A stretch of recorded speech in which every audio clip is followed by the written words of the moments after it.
knows the role that Champagne played last year, how he thrived in his role, playing, kind of starter minutes sometimes, six-man role, being a guy 18, 22 minutes a game. He maximized his minutes. And tonight was a good game for him to play because matchup-wise, they needed him to play against the big fours they have over there in OG and Mikal Bridges.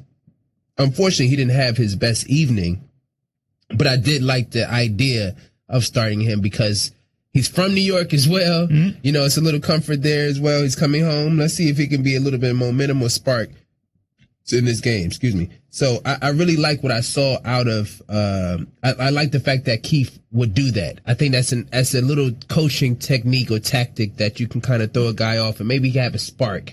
A little extra carrot too. Yeah, a little something extra there. Now for me, Bub Carrington, I'm really high on. I think he has a high, ceiling in terms of where he can go as a player. He hasn't really found his offensive rhythm. Last year, it was so beautiful to see him get into a move, one dribble, two dribble, pull up, and get into that mid-range pull up. It was like butter. It was that you just thought that it was going in 8, 9 times out of 10. We haven't seen him get to his patented mid-range pull up this year. I wonder why. I don't know what's the change in the identity. Why would you stop getting to something that, works so well? Because nobody can block it. Then you get to a shot really well. So I wonder what's the change in that.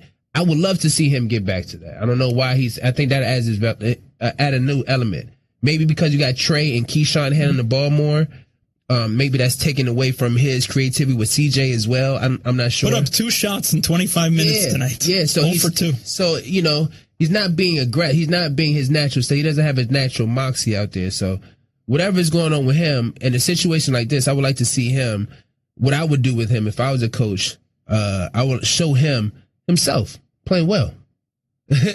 See himself making the moves, doing things that make him who he is to try to, spark that energy, spark that swag, spark that style again, See, starting on Wednesday, if those shots start to come for Carrington. Did finish with 7 assists tonight in New York as well. All right, so the Celtics coming up. We touched on them a little bit last segment. Maybe not necessarily the team they were, obviously, without Jason Tatum this year, out for the year with the Achilles injury. They're 3-5. They started the year 0-3. They'd won a few games in a row. Now they've lost 2 straight to Houston. Then tonight, a 2-point loss at home against the Utah Jazz. Jaylen Brown doing heavy lifting for them. But again, a team that is no stranger to shooting it from long range. But still, you go into the TD Garden on Wednesday night. That's still a tough task with the Boston Celtics and another potentially good experience for the young Wizards going into a contending team's barn. The Boston Celtics have had an identity of a first-team All-NBA guy leading them for the last 5, 6, 7 years. And a guy that's been a model citizen. He's matched up with everybody and went toe-to-toe. And to now lose that and to start off a season without that level of talent, without that level of aura with your team, it's going to be some natural struggles. And that's what you're seeing out of the Boston Celtics. Jaylen Brown is a phenomenal player, but it puts him in a different role than he's ever been because he's always been with JT. So it's new roles, it's new identities, it's new faces, it's new everything here. Some of the guys that were in the locker room before have now left, So, people are getting extended minutes, people are getting extended roles, and it's a different atmosphere. So it's an adjustment. But what I will say is they're the Boston Celtics. And the Boston Celtics still have Jaylen Brown, Derek White, Peyton Pritchard, Anthony Simon. They got some big time scorers that can really break a game open with their offensive ability. So, another team that plays with pace, shoots a lot of threes, likes to get them up early and often. So how well, again, can we take care of the ball?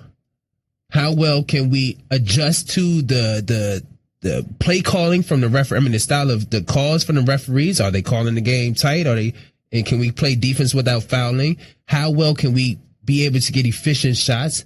The same principles we want to keep building. We're playing as a marathon. We want to continue to keep building. And how hard can we play on a night-to-night basis? We getting the gauntlet of Eastern Conference teams from Orlando to the Knicks to Boston to Cleveland. It doesn't get any higher in the Eastern Conference. So we're going through the fire now. We just had to be able to punch back.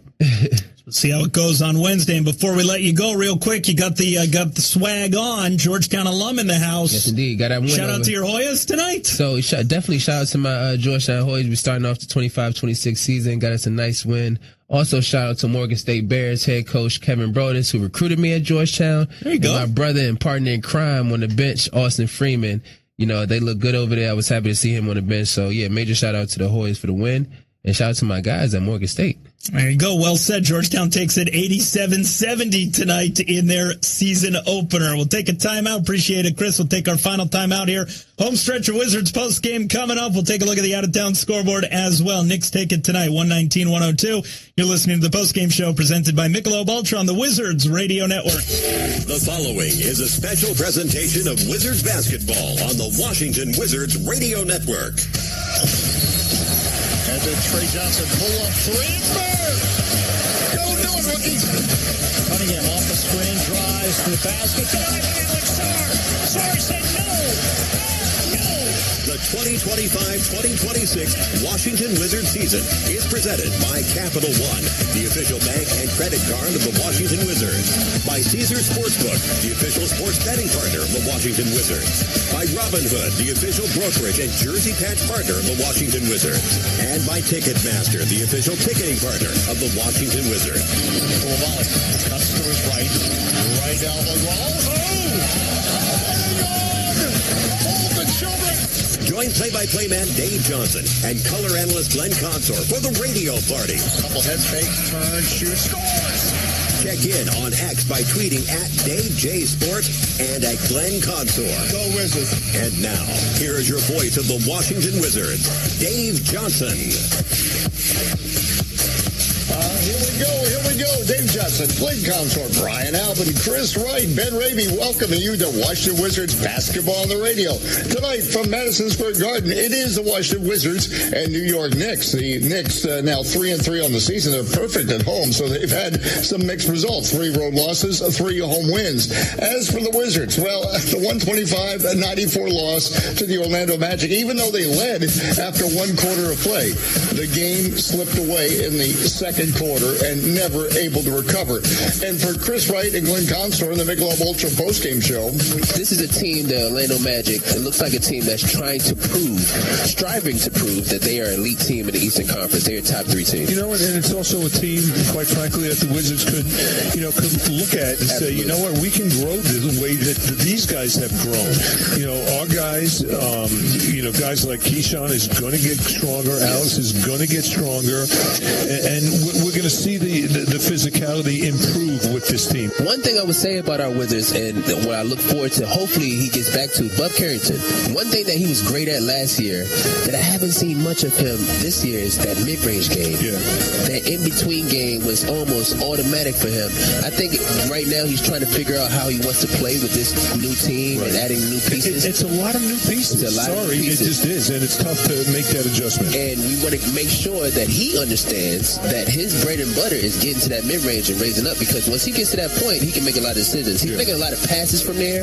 I think he's trying to force those little pocket passes. He threw one little low to Bagley that kind of bounced out, but I would like to see him stop and pop and hit those, because those are money for him. and we so often talk about the Wizards need to play with pace.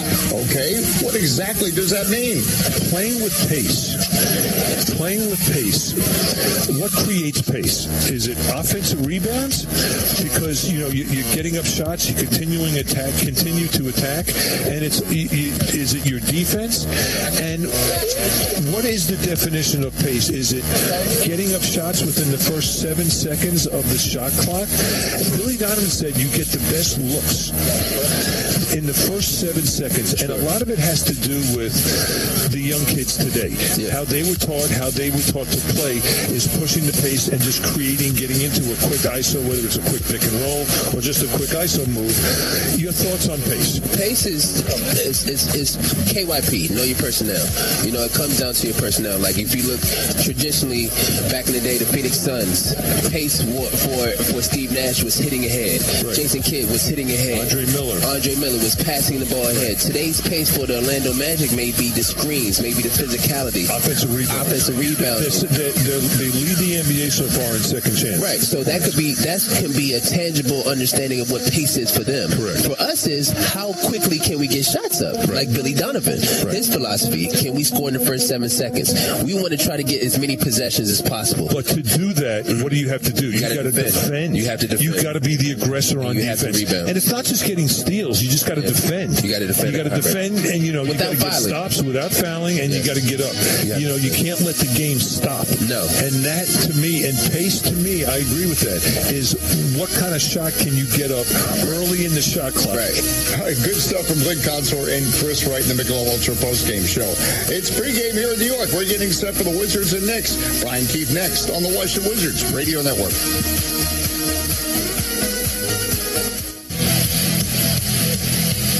Dave Johnson, Brian Allen, back in New York now. Our time with the Wizards head coach, Brian Keefe. And wow, Keyshawn George, the numbers, points, assists, everything is so dramatically improved from last season. I know focus comes on, he gets into some foul trouble, but from your standpoint, he's doing all the right things, and you like his aggression. Like how he's evolving, yeah, for sure. You can see him getting into the paint, making plays for himself, for others, but the rebounding numbers are still high, the steal numbers so high. Those are the things that really matter to me. He's improving before our eyes. Now, mentioned rebounding. That'll be so critical tonight against this Knicks team to limit the second chance points. And your team has shown, even though that you're undersized, they can compete. Yeah, our rebounding has been pretty good this year. Something we're going to have to focus on tonight. Early in the season, so still implementing a lot of stuff, getting familiar, but ball movement so far this year, the numbers down by about 7% in terms of both passes being made per game as well as potential assists. What do you think is the key right now to try and make sure you're getting more ball movement to help your offense out? Yeah, I think we've actually had the Philadelphia game was great. Oklahoma City was great. So we were just trying to get to that consistency factor. Our last game wasn't as good passing. We got a little stuck with the ball, a little sticky, but I think that's something we're going to correct here in time. And defending without fouling, always a challenge for young teams, especially tricky when you're going up against guys like Jalen Brunson, super crafty, Karl Anthony Towns, a bulldozer getting downhill. What are you telling your team in terms of the early half-court sets to sort of help make sure you can avoid getting in foul trouble? Yeah, we want to be physical. We want to establish ourselves. The refs got to get used to how we're playing, too. I think that's part of it. But we also know these guys are tricky. Some tricks that some of these veterans have, so you got to be aware of those. But we're always talking that stuff with our team. All right, good luck tonight. Thank you. That's Brian Keefe. More tomorrow on the Washington Wizards Radio Network. Are you ready for it? There we go. Mike Brown's New York Knicks about Jalen Brunson, OG Anunoby in the backcourt. In the middle, Karl Anthony Towns and Mikal Bridges and Landry Shamet round up the starting five. Again, Mitchell Robinson is out with an ankle injury, the second of back-to-back. They beat the Chicago Bulls last night, did the New York Knicks. Now, Chris Middleton, left elbow bothering him. So Justin Champagnie is in the starting lineup. 31 starts last year. Started the last 11 games of the regular season. The rest of the starting five for Brian Keefe. Bilal Coulibaly, C.J. McCollum in the backcourt. Alex Sarr in the middle, and Keyshawn George. Mark Davis, Natalie Sago, and Agan Abazi are referees. The Wizards are in red, the blue on the shoulders, the white across their chest. The Knicks in the home white with the orange and blue trim. And already Uncle Lee says, hey, no long losing streaks as the Wizards look to ambush the Knicks tonight. Allison Bod checking in, and Nats bandwagon says, yes, this is the mecca of basketball. And hey, by the way, Michael Abrams, a new listener to Wizards Radio, thanks for jumping on board. All right, Brian, this Knicks team can make some threes. They had a 3-game losing streak. They've been up and down after they had a couple big wins over the Celtics and Cavaliers. 3-game losing streak, but they've yet to lose here in the Garden. 0-3 on the road, 3-0 at home here for this Knicks team. Wizards want to make sure they don't let Jalen Brunson get off to the start he did last night. Had 19 first-quarter points in a win against the Bulls. Yeah, the 37-point game against Miami, a 31-point game against Boston. He can get going. Karl Anthony Towns a jump against Alex Sarr. Sarr wins a tip. It goes off Champagnie into Keyshawn George through the center circle with that big New York Knicks logo. Working left to right. George is guarded by Anunoby. Now left left at the top of E. McCollum. Bounce pass right at the top of E. Sarr. Sarr drives on Karl-Anthony Towns, spins, fades in the lane, nicks off the front of the rim. A loose ball, but the rebound is brought in on the floor by Anunoby. All right, Jalen Brunson crosses midcourt. Madison Square Garden logo on the right side. Guarded by Champagny. That's the matchup there. Now, Bridges, center circle. Left wing outside the arc. Karl-Anthony Towns for three. And he makes it, and we told you they're a three-point shooting team, and they show it there, 3-0. Sarr got hung up in the screen from Landry Shamet there. Got to get through those screens quicker. Koulibaly out front, top of the key, rocking the cradles. Couple pump fakes left at the top of the key, shoots in and out. Had a good luck. Karl-Anthony Towns rebound. Ropes it ahead to Jalen Brunson, working right to left. 11:03 to go first quarter. Edge of the circle, Karl-Anthony Towns. That's off the back of the iron. Talk about ambitious. Now there's C.J. McCollum. Crosses on the right side, probes, foul line, rises, shoots, scores. That's the way you get it done, as he slalomed to the foul line. 3-2, Knicks. 10:46 to go, first quarter of play. Jalen Brunson, Madison Square Garden logo, right side, guarded by Koulibaly. Now picked up by Champagny. Center circle, it's deflected and stolen by George. Behind the back dribble, elude Bridges, but then Brunson comes from behind and steals it from George. In transition now, Shamet. Anunoby, right wing outside the arc. Now the steal by Koulibaly. He just swipes it clean. He's alone. He's home. Stop, two hands. Malone just said, give me that. He got it, scored it, 4-3 Wizards. Love to see back-to-back steals from the Wizards defense, especially high up the court, near mid-court, both of those steals. That was your handle of the game. Landry Shamet now in the right corner to Anunoby, working right to left. Right of the foul line, Karl-Anthony Towns, guarded by Alex Sarr. Now we'll back in on Sarr, go to the basket. Running jump hook is good, using his strength against Alex Sarr. 5-4 Knicks. 9:51 to go, first quarter of play. Koulibaly gives to George, right wing outside the arc, off of Koulibaly's screen. Oh, it's there. Well, remember George had that big start on Saturday, but then saddled by foul trouble. That was sweet. And offensively, the Wizards are already doing what you have to do, targeting Jalen Brunson on the defensive end. They're trying to put Brunson on Koulibaly because Koulibaly not the most dangerous offensive weapon of this Wizards starting five. So what the Wizards did there, a little handoff between Koulibaly and George to force a switch. Brunson tried to sag under. That clears the room for George to have that open look on the right wing. Hey, we're having some fun on this Monday night. Hope you are too. Thanks for joining us at Dave J Sports, at Brian Albert Life. It's a good life. 7-5 Wizards. Back in a moment on the Washington Wizards Radio Network. Yeah, Mike Brown forced to call a timeout. 9:42 left in the first quarter. Wizards have the 7-5 lead on the Knicks. Dave Johnson back with Brian Albert as we remind you, hey, the Wizards win. You get a $2.50 Big Mac tomorrow only on the McDonald's app. And let us know if you're listening on an app. Maybe the Wizards app, the Odyssey app, the NBA app, Sirius XM channel 909. Hey, think O'Reilly Auto Parts for all your car care needs. Get the parts and services you need fast from professional parts people at O'Reilly Auto Parts.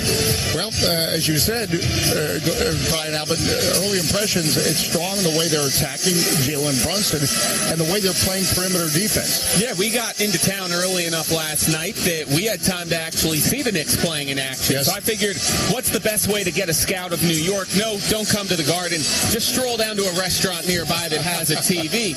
What I didn't know was I was strolling in to a place that had about 15 people who had just finished the New York City Marathon, as well as still the Halloween decor. So between craning my neck through, Michael Myers paper mache figures and, dealing with the smell of like a high school football locker room, what I was able to see was that the Bulls relentlessly were trying to get Jalen Brunson and Karl-Anthony Towns into pick and rolls defensively. That's where they had their most success offensively. So the Wizards are going to try and target Jalen Brunson like that too. That was after you got that special candle for your lovely wife, Emma.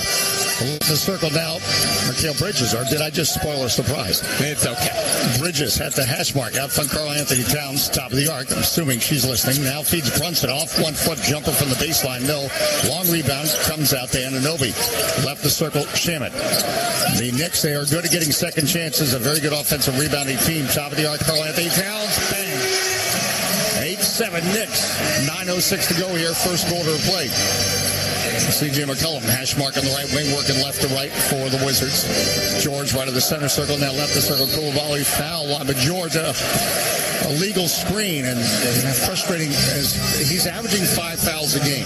But that one there is just as much on Coulibaly as it is on George, because when a screener's coming over, you got to let him get there and get established before you start working the dribble the other way. George got kind of stuck and had to sort of hip check to make sure he made contact. You can take us anywhere. Sylvester Gaskin checking in at a work event in San Antonio. Now right in the circle, Brunson. Guarded by McCollum. Brunson, a step back three off the rim. Rebound, Karl-Anthony Towns. Muscles inside, blocked by Sarr. He gets it back. Does Karl-Anthony Towns puts it up? No. Now volleyball battle for the rebound. Karl-Anthony Towns falls down, saves it, but George intercepts. McCollum now left to the circle. Left wing, Coulibaly, ball fake. He glides into the paint, flips up the shot, but an offensive foul. Coulibaly called for the charge, taking the charge, Jalen Brunson.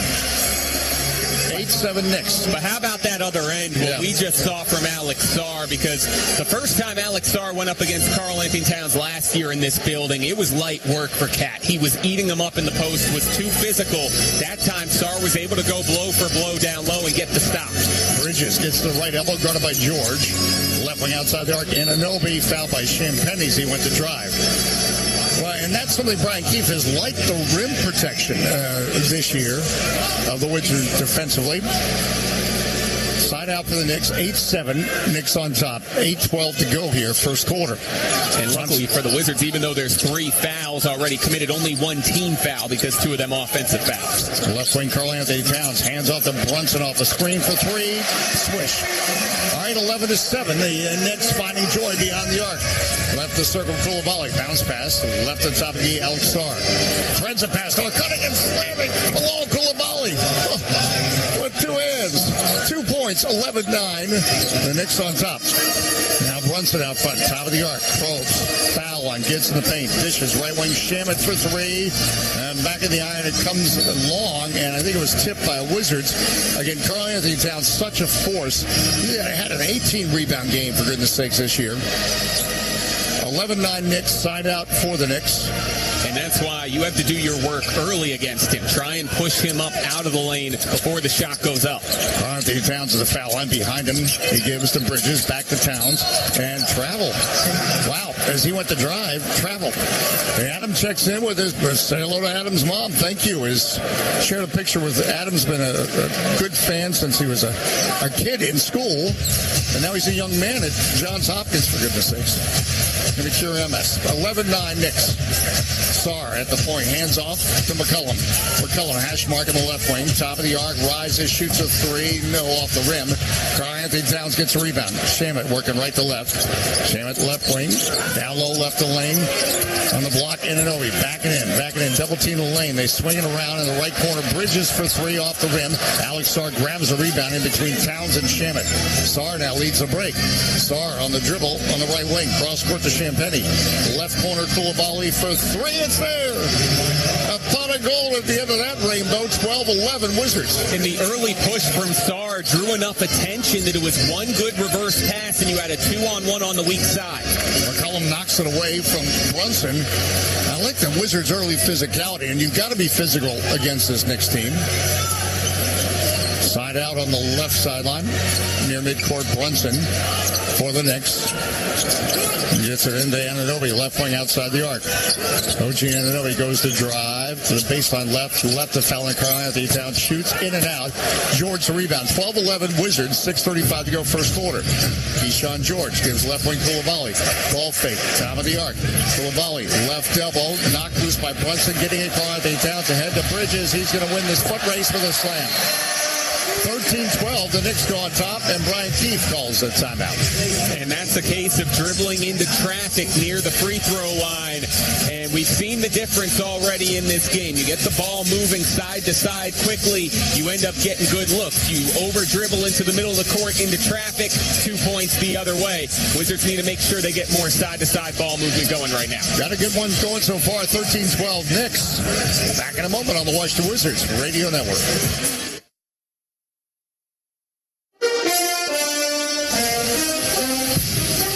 AJ Johnson back with Brian Allen at Madison Square Garden. You're talking about Halloween costumes. As you visited a restaurant last night, I still think the best costume I've seen, somebody went as the NBA second apron. Now, that's a salary cap. I like that. But they had a basketball, and then they wore an apron around their head. Very well done. I thought that was very creative. And current.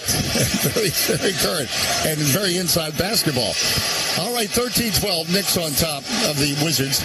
We mentioned the three-point shooting of the Knicks. They are 3 of 7. The Wizards, though, 2 of 3. Bilal Coulibaly was 7 points. As Robinhood brings you the official numbers, the official brokerage partner, a jersey patch sponsor of the Wizards, Karl Anthony Towns, has 8 for the Knicks.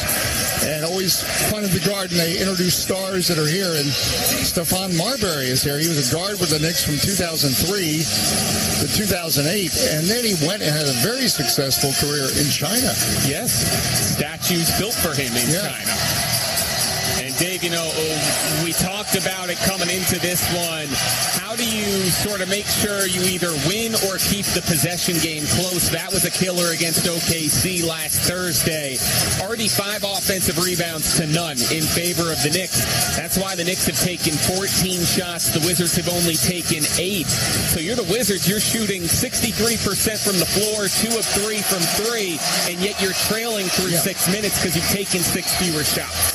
And again, we knew going into the season that rebounding, and especially against teams like the Knicks, big challenge they're going to have to overcome. McCollum, Sarr, Madison Square Garden logo, right side back to C.J. McCollum. Now George comes off a screen, foul line, bounce pass. Sarr gliding to the basket, off the rim, but follow slam, yes. Alex Sarr cleaning things up. 14-13 Knicks of Wizards. 6:02 to go first quarter. Brunson, pass mark on the right wing, foul line, spins. Right at the top of these shoots. No. Rebound Justin Champagnie. Again, he's starting for Chris Middleton tonight. McCollum. Right at the top of the key. Now top of the arc, Sarr. Hands off Champagnie off a Sarr screen. Champagnie gets in the paint to the basket. Bank it, score. Tough finish. And Champagnie ends up on the deck. A 16-13 Wizards lead. Right of the circle, Jalen Brunson. Karl Anthony Towns at the point between the circle. Now Brunson left of the circle. On the dribble on the left wing. Top of the arc, Karl Anthony Towns. Sarr is guarding him. Right wing, OG Anunoby drives baseline, gets inside the restricted arc and scores. Wow, he slithered into the paint. 1-point game, 16-15 Wizards. Deshaun George, hash mark on the left wing. Sarr, foul line, driving. Top of the restricted arc, flips up the shot and one. Gets it to go. Alex Sarr just going into the teeth of the Knicks defense, makes it 18-15 and draws a foul on Karl Anthony Towns. I couldn't be more impressed with the transformation we've seen from Sarr going to the rim so far this year. The follow dunk that he had a couple plays back, he could have never made that play last year because you can't get your own rebound when you're fading away. But he missed going to the basket. He's able to get a second jump and get that dunk. And then right there, how did he finish? Just like you said, going through the contact and over the top of Karl Anthony Towns. No fade in anything he's doing right now. Sarr trying to convert the three-point play, which he does. 19-15. Gershon Yabusele and Josh Hart have now come in for the Knicks. Jalen Brunson through the center circle, poking at it. Coulibaly. Hands off to Hart. Now right of the circle. Brunson. Yabusele sets a screen. Brunson comes off that screen. On the dribble, guarded by Sarr. 9 seconds. Gets in the paint. His runner just outside the restricted arc is good. Jalen Brunson makes it 19-17. Up court, Keyshawn George, Madison Square Garden logo right side. It's top of the arc, top of the key, foul line, gets in the paint, stop, start, bank, and score. As he slices down the left side of the lane, 21-17 Wizards. Beautiful use of the hesitation dribble to let the back line of the defense clear out, and it made a pass for him straight to the rim. Center circle now, Jalen Brunson. Yabusele sets the screen. Brunson left wing for 3, in and out. And Sarr and Yabusele battle for the rebound. Yabusele gets it. Pass in the lane to Hart. But I think they stepped on, he said, the baseline. Yeah, before he got the pass away, his toe hit the baseline there. All right, Trey Johnson will come in for the Wizards. Very impressed with his 6-game career so far. Give Alex Sarr credit. They're going to challenge The call was Yabusele was on the baseline when he pulled in that rebound, but they're going to challenge it. All right. As he pulled in the rebound, and he was trying to get a pass off to Josh Hart. So we're going to step aside. New York has called a timeout to initiate the coach's challenge on the out-of-bounds decision. All right, that's Mark Davis, my friend from the Naval Academy, when I used to do Navy basketball. Back in a moment on the Washington Wizards Radio Network.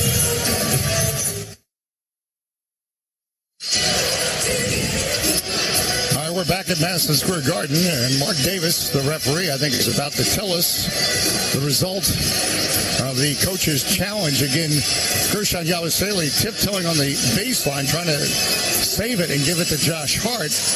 They ruled that he was on the baseline. Now his right foot, I think, touched the baseline, but he was in an awkward position and kind of skipping around. But now that's it's tough. All right, let's pause 10 seconds. Stateside dedication on the Washington Wizards Radio Network. You're listening to Washington Wizards basketball on WFED Washington and W232DG Sterling. Federal News Network, your home for Wizards basketball. I'm curious, Brian. I mean, Mike Brown, they decided to challenge this. I get it.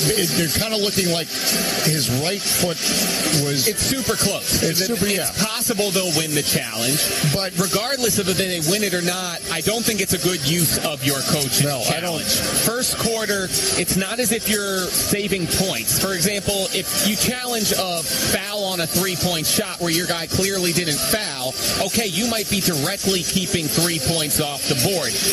The most that happens here is the Knicks keep their possession and then only have one more challenge they can use the rest of the game. If they lose this challenge, they're done. And to save a possession in a 4-point game in the first quarter, you're probably going to want to have that challenge in your back pocket later.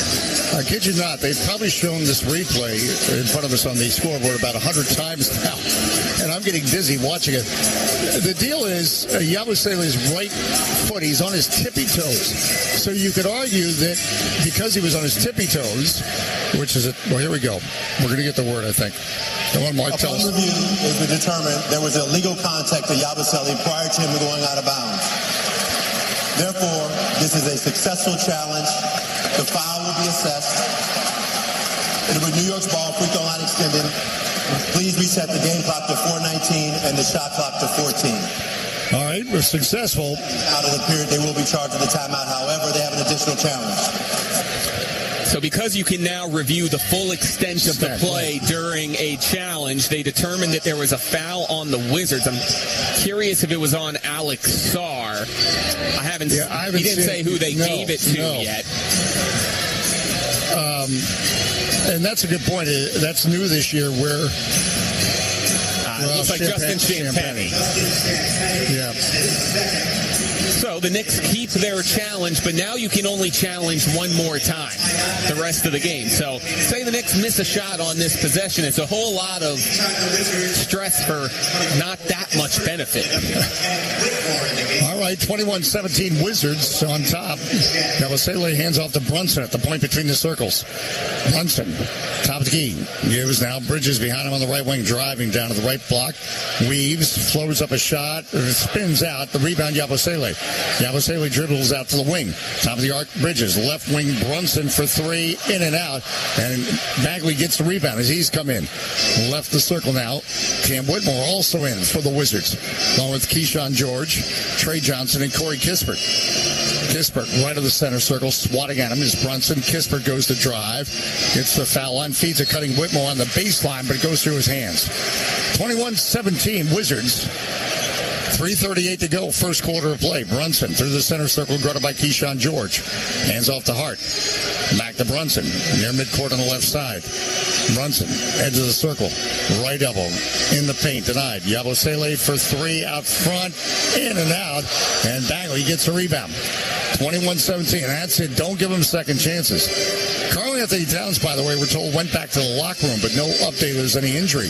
Trey Johnson, left elbow, driving down to the baseline left, puts up a 12-footer no, and the rebound, Josh Hart. 21-17 Wizards, 3:05 to go first quarter.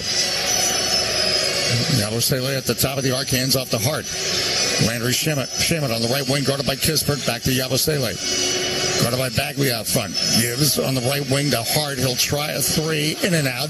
Rebound Trey Johnson. 21-17. Wizards on top of the Knicks. The Knicks are now 3 of 11 beyond the arc. Then Corey Kispert, an offensive foul as he got tangled up with Landry Shamet.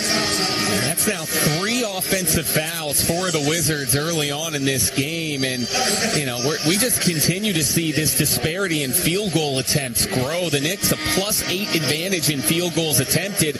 Wizards are lucky to be up 4 because there's a lot of balls rattling in and out right now. That's not going to last forever. So the Wizards have to make sure they value possessions and get a shot down each time down the floor. Yeah, the Wizards are shooting 64% from the field, percentage-wise, but they're only up by 4. Knicks ball working right to left as Miles McBride has now come in. Guarded in the backcourt by Johnson. McBride crosses left of the circle. Off the Yabusele screen, back to Yabusele. He trucks to the right elbow. Denied. Back up front to McBride. McBride, left elbow. Left wing, Hart. He will give it on the same wing to Anunoby. 2 on the clock. Anunoby step back 3 over Kispert off the rim, and Trey Johnson gets a rebound. 21-17. Wizards still by 4. Johnson, hash mark on the left wing. Off a Bagley screen. Left elbow. Left lane. Rises. Mid-range. Scores. Trey Johnson got his shot. 23-17 Wizards. 2:02 to go first quarter. Pass on the wing deflected by Whitmore. Anunoby gets it back. Anunoby drives under the basket. Out front Yabusele. Now in the right corner. Couple dribbles and a drive by Brunson off the left-hand right side. He scores. 23-19. He breaks the Knicks drought. Bub Carrington is in for the Wizards. Bagley, edge of the circle. Bagley, top of the arc, hands off to Whitmore. Trying to come off the Bagley screen, didn't quite work. Now Whitmore, top of the arc. Left wing Kispert, drives. Left block, bounce pass under the basket. Bagley, a little jump hook with the left hand is good. Wow, Corey Kispert found a way to get that pass to Bagley. 25-19 Wizards. Looks like the Knicks have gone a little 2-3 zone right now, and a good job by Corey Kispert getting downhill into the seam of the zone and then finding Bagley along that baseline. Yabusele left at the top. He hands off to Hart, but an offensive foul on Yabusele. 25-19. Wizards right now with their biggest lead, 6 points. Knicks' biggest lead in this one, 4. So it's been a tight first quarter. And to some extent right now for the Knicks, this is the story of their season. They're taking all these threes, but for the season, 29th in the league in field goal percentage at about 43%. They're just missing a lot of shots. And that's allowing the Wizards right now to build a little margin. 3 of 12 beyond the arc are the Knicks. Carrington, bounce pass Bagley to the basket, slam, 2 hands. He wasn't touched. 27-19, Wizards by 8.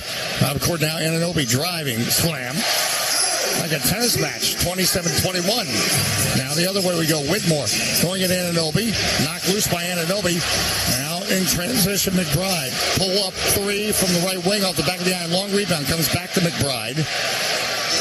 Unfortunate, just a very long rebound. 33 seconds left in the quarter. Wizards by 6. McBride into that right corner. Brunson. Carrington on him. Shovels at Yabusele. And Kispert denies Yabusele in the restricted arc. Looks like they called him for a foul on the back end. But he didn't allow the easy 2 points. 27-21. Gershon Yabusele will go to the free throw line with 25 seconds left.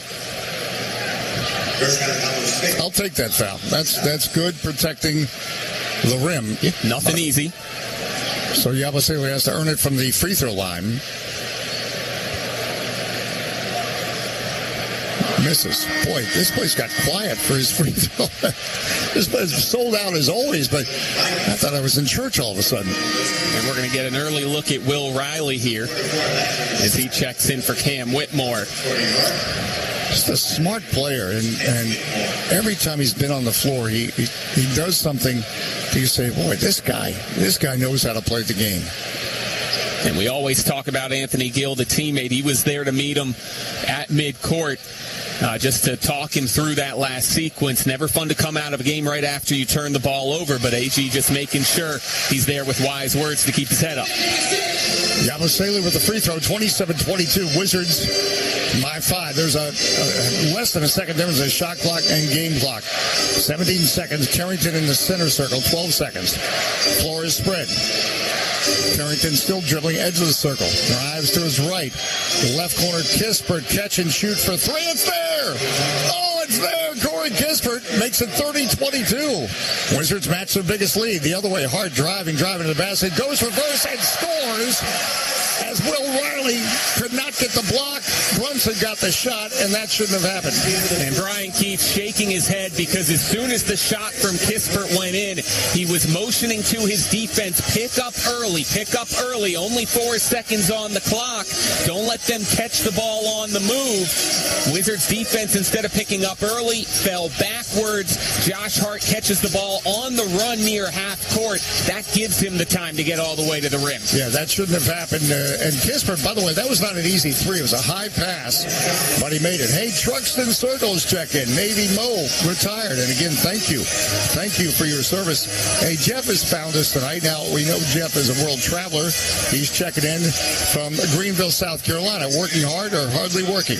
You make the choice. Hey, Scott and Courtney, you got us in Greenbelt tonight and the streets in their homestead. Willis and his beautiful wife listening tonight. We appreciate it. Back in a moment on the Washington Wizards Radio Network.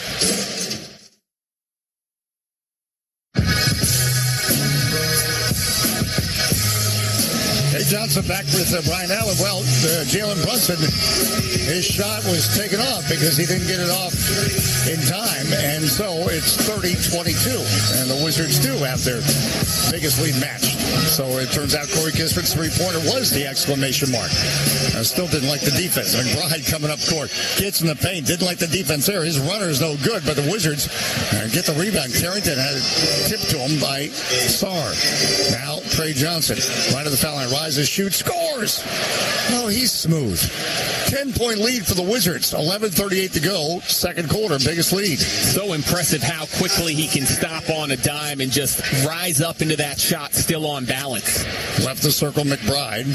12-second shot clock as the Knicks work right to left. Karl-Anthony Towns is back in, top of the arc. Stops the dribble. Hands off McBride. Left wing for three. Drains it. 32-25. Wizards, 11:14 to go, second quarter. Now Carrington, left the center circle for the Wizards. Working left to right. Guarded by McBride. Cuts to his left. Left elbow. Behind him, Johnson, a deep three. It looked good. It wasn't. It was off the rim. Karl-Anthony Towns gives it up as Jordan Clarkson crosses midcourt. Anthony Towns now right at the top of the key. Guarded by Sarr. Pivots. Bounce pass to cutting McBride. Feeds in and it'll be stuffed. Two hands. Tic-tac-toe. That was a pretty play. 32-27. Wizards. Off court now. Carrington. Bounce pass Sarr in the paint. It's broken up by Karl-Anthony Towns. In traffic. Jordan Clarkson now. Right of the center circle. Clarkson will try a three off the rim. Sarr the rebound. 5-point Wizards lead. 10:26 to go. Second quarter. Madison Square Garden on a Monday night. Carrington. Right elbow. Throws left wing Johnson. Johnson guarded by Bridges. Cuts to his left. Down the left block. Throws out front. Sarr for three. And off the mark. An air ball for Alex Sarr. 32-27. Sarr not taking as many threes this year. Showed some rust on that one. And feeling like a little bit of a weather the storm type moment right now. You feel the Garden crowd starting to get into it. A Knicks bench unit moving well off the ball. Got to get a stop. In the paint, Anunoby restricted arc. Stripped to the ball by Trey Johnson. Carrington gets it. Ahead to Riley. And Riley's fouled by McBride. And so a good line to shoot two. But credit the defense there. McBride, a hard foul on Riley, but not a flagrant foul, or unless they're going to review it. Certainly Brian Keefe's asking them to check it, that it's a dangerous play from behind, coming sort of over the shoulders, close to a horse tackle almost. Right. Now, Will Riley will shoot two, misses the first. Riley stayed on his feet and just ricocheted off the stanchion. And McBride did a good job of not really following through with the impact, just making the contact. But still, surprised it didn't at least get a look, just to be sure. Well, we've already had a few reviews tonight. 32-27, misses both free throws, but Coulibaly rebound. Riley left the circle. Sarr, foul line, drives into the restricted arc bank and score on Karl-Anthony Towns. Now Alex Sarr showing no fear, 34-27 Wizards. And finishing with the left hand there, not something we've seen him do too much going away from the basket. Knicks ball working right to left. Clarkson now to Karl-Anthony Towns, top of the arc. Guarded by Alex Sarr. Puts the ball on the floor. Hands off Anunoby. He will try a three. It's going to be short. Air ball caught by Carrington. Carrington working left to right. Coulibaly now on the right wing. On the dribble. Down low for Sarr, but broken up by Anunoby. The Knicks get it. McBride, center circle. Gives it to Karl-Anthony Towns. Left elbow driving, wheeling to the basket, bank and score. 34-29, a 5-point game, and Brian Keefe now will call a timeout. All right, 9:03 to go, second quarter of play. Wizards with a 5-point lead on the Washington Wizards Radio Network.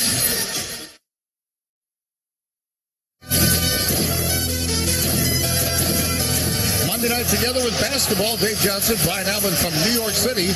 It's Wizards and New York Knicks at Dave Gay Sports. We're at Brian Alvin Life. If you want to check in, the Wizards on top of the Knicks, 34-29, 9:03 left in the second quarter. Our Wizards upcoming home game presented by Ticketmaster. Back home Friday, the Cleveland Cavaliers in town. Ticketmaster.com/Wizards. Back-to-back home games. We have Dallas on Saturday night. So one of those two games, we'd love to have you out the Capital One Arena. Again, Ticketmaster.com/Wizards. They just showed the winners yesterday of the New York City Marathons. You mentioned it's marathon weekend here. The marathon was yesterday. Have you ever run a marathon? Only a half. A half? Well, that's 13 miles. Run is a generous word as well. There was some walking, there was some crying, maybe a little bit of praying involved. I covered the Marine Corps Marathon for several years in D.C., and when you see the winners come across in like 2 hours and something, they don't look happy. They just won, but full credit to anyone that attempts that. That's something that in life I just say, let me know how it goes. I don't want to try it. Brunch sounds better. Yeah, it's 34-29. Wizards on top. But to all you marathon runners out there, well played. Hey, D. Horse is checking in from Frostburg, Maryland. Appreciate Western Maryland joining us on the radio party on Monday. Already we're seeing Justin Champagnie tonight starting for Chris Middleton. And also getting an early look at Will Riley. But right now, it's Carrington, Kispert, Sarr, Coulibaly, and Keyshawn George for the Wizards. And I like the decision of giving Justin the spot start. Hasn't had a ton of playing time this year, but you know you're going up against a New York team that is big on the wings, physical on the glass. Champagnie always brings a dose of physicality to his game. That's what earned him a contract last year. Now Carrington out front with Sarr, right on the top of the key. Right by Karl-Anthony Towns, couple jabs. Steps, hands off Keyshawn George. George, left elbow, driving. Right wing now, Coulibaly. Ball fake, takes a three, no good. And Miles McBride gets a rebound. 8:42 to go. Second quarter, 5-point Wizards lead. Karl-Anthony Towns, top of the arc, left elbow, trucking to the basket, throws in the right corner. Clarkson, ball fake. His runner baseline right is good. Keyshawn George trying to get out to Clarkson, almost ended up in the Knicks bench. It's now a 3-point game, 34-31 Wizards. Carrington, Madison Square Garden logo, top of the arc. Sarr tries on Karl-Anthony Towns. Stopped at the block, looks for an option and needs an option. Sarr throws it to Keyshawn George, but a traveling call on Karl-Anthony Towns, on Alex Sarr, who's guarded, swamped by Karl-Anthony Towns. And you talked moments ago about Keyshawn George ending up in the front row. I mean, that's just the value of basic fundamentals from Jordan Clarkson. A pass fake as George was going to close out to him. As George all of a sudden trying to jump that passing lane, that's what cleared the straight line baseline drive. Those pass fakes matter. Top of the arc, Karl-Anthony Towns working right to left. Hands off to Jordan Clarkson. Clarkson bounce pass in the lane in traffic. Ricochets back to him. Kispert all over him as he brings it back right of the center circle. 8-second shot clock. Now he goes at Kispert. Gets under the basket. His pass is intercepted by Sarr, intended for Karl-Anthony Towns. Now left wing George for three off the back of the iron. No. Unfortunate. Sarr trying to steal it from Karl-Anthony Towns. Clarkson gets it. Hard left elbow to the basket. Throws in the right corner. Bridges for three. And he drains it, and we're tied at 34. Wizards and Knicks tied at 34. 7:32 to go. Second quarter. And Bridges has been lights out from three all year. 47% to start this season. Sarr now, top of the arc, will try a three. It's off the back of the iron. Ricochets out to McCollum, who's back in the game. McCollum, pass to George. Down low, Sarr, a couple pump fakes, and Miles McBride then just hammered him, knocked him to the ground. It was a case where he got up in the air as Sarr was faking, and it ended up being a very awkward collision. And I think it looked much worse than McBride intended. He got caught up in his jersey, Sarr's jersey, as he was coming down on him. That kind of yanked him down. Yeah, because he was in a dangerous position, sort of tumbling over the back of Sarr, it looked like he was trying to both catch himself and make sure he fouled Sarr hard enough that he wasn't giving up a three-point play. For the appropriate penalty, if it meets the criteria for a flagrant foul. All right, they're going to see if it does meet the criteria for a flagrant foul. 34-34 is our score. But even before that foul, Dave, after a couple straight possessions where you had good looks from three and missed them, I love the pass from Keyshawn George into the post to Alex Sarr. George had a good look from three. He saw Sarr unguarded in the paint. Sometimes try and get the easy two is the way to go, and it might lead to two shots and the ball because he made that decision. Well, as McBride got way high in the air, and then Sarr was crouched down for his fake. So McBride actually comes down on his shoulder and then gets tangled up in his jersey as he's trying to catch his fall. Yeah, he's grabbing a hold of Sarr because he wants to make sure he doesn't fall on his head in the first place. Right. And then on top of that, he wants to make sure that if I'm going to foul him, I can't just give up an easy layup either. And so he ends up pulling him down to the ground with him. I don't think there's anything malicious about it, but at the same time, by the rule, it's dangerous for Alex Sarr, and I would think this will get upgraded to at least a flagrant one. I agree with you. In many ways, McBride, he was trying to brace his fall, and here comes Mark Davis. We determined that the contact by McBride is unnecessary and meets the criteria for a flagrant foul penalty one. All right. Washington shoot 2 free throws, see the ball, free throw line extended. He said the shot clock is 24. So Mark Davis, our referee. Now, when I was calling Navy basketball in the late 80s, he was a skinny guard. Obviously, he's been working out in hotel gyms because he's got some guns on him, as they like to say about forearms. So it is a flagrant foul. When the game doesn't tip off till 7:30, you got a lot of do time. something with the time, Dave. Whereas at the Naval Academy, they made him study, and they work you hard. All right, so Sarr goes to the free throw line. Sarr tonight, 7 points, 3 rebounds. You know, the Wizards are still shooting 60%, Brian. But they've taken 10 fewer shots than the Knicks because of turnovers and offensive rebounding. Sarr makes the free throw, 35-34. Wizards go on top. Another one coming. You look at the turnovers being 10-6 right now. That's 4 extra possessions right there. Sarr makes both. All right, 36-34. The Wizards on top. The Knicks have taken 17 threes. They're 5 of 7. Again, Robin Hood brings you our official stats, the official brokerage and jersey patch sponsor of the Wizards. Now Kispert, after the inbound, gives him McCollum on the left wing. Top of the key, foul line, gets in the paint. Baseline right, Kispert out front. Left elbow, jab step in the lane, flips up the shot and scores from 13. Use that jab step, a little separation, 38-34. Yeah, celebration too. The Wizards up by 4. And that's twice he's added a little extra trajectory to the shot to get it over the top of the defense. Josh Hart, head down and just bulldoze down the middle of the lane, banks and scores. And then the Knicks delay a game warning, 38-36. Wizards on top of the Knicks. 6:46 to go, second quarter. George through the center circle, guarded by Bridges. Left elbow driving to the basket. Oh, it's blocked by Bridges. Hitting the block ball, Josh Hart. Center circle. The right wing McBride. In the right corner, spinning and driving. Jordan Clarkson bank and score. Eluding the block attempt by Sarr. We're tied at 38. Left to right, George works. 6:20 to go, second quarter. Kispert at the point. Goes at Clarkson, driving to the basket, bank and score. He just took off for the glass, 40-38. Kispert's drive, so strong. Top of the arc, Karl-Anthony Towns for 3 off the rim. Climbing for the rebound was Cam Whitmore. Boy, he almost hit the ceiling. Left the circle, George, foul line. Pulled pulls back top of the arc. Left wing outside the arc. McCollum, that's his shot. Not that time. Rebound, Karl Anthony Towns. Right to left, McBride. 40-38 Wizards. The Bridges back to McBride, top of the arc. Karl Anthony Towns down low, left block. Muscling in on Sarr. Gets in the restricted arc and jams it on him. We're tied at 40. That's just power and strength of Karl Anthony Towns.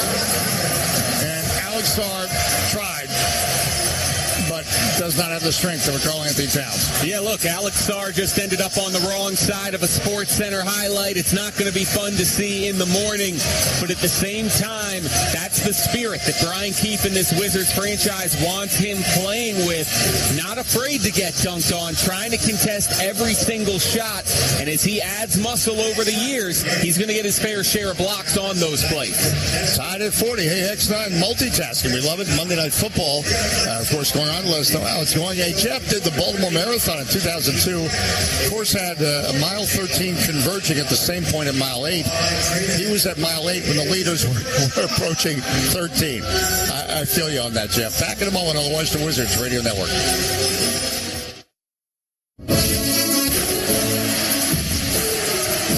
Have been with us on this Monday. We are at Madison Square Garden. Dave Johnson and Brian Alvin tonight. We're brought to you by Capital One Opening checking and savings accounts with no fees or minimums. What's in your wallet? We certainly hope it is Capital One.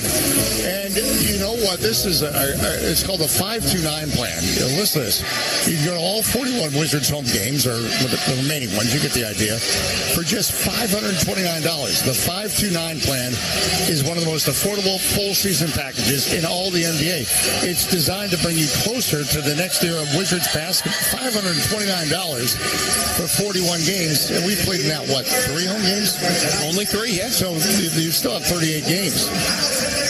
529. So WashingtonWizards.com/529 is how you find out about that plan.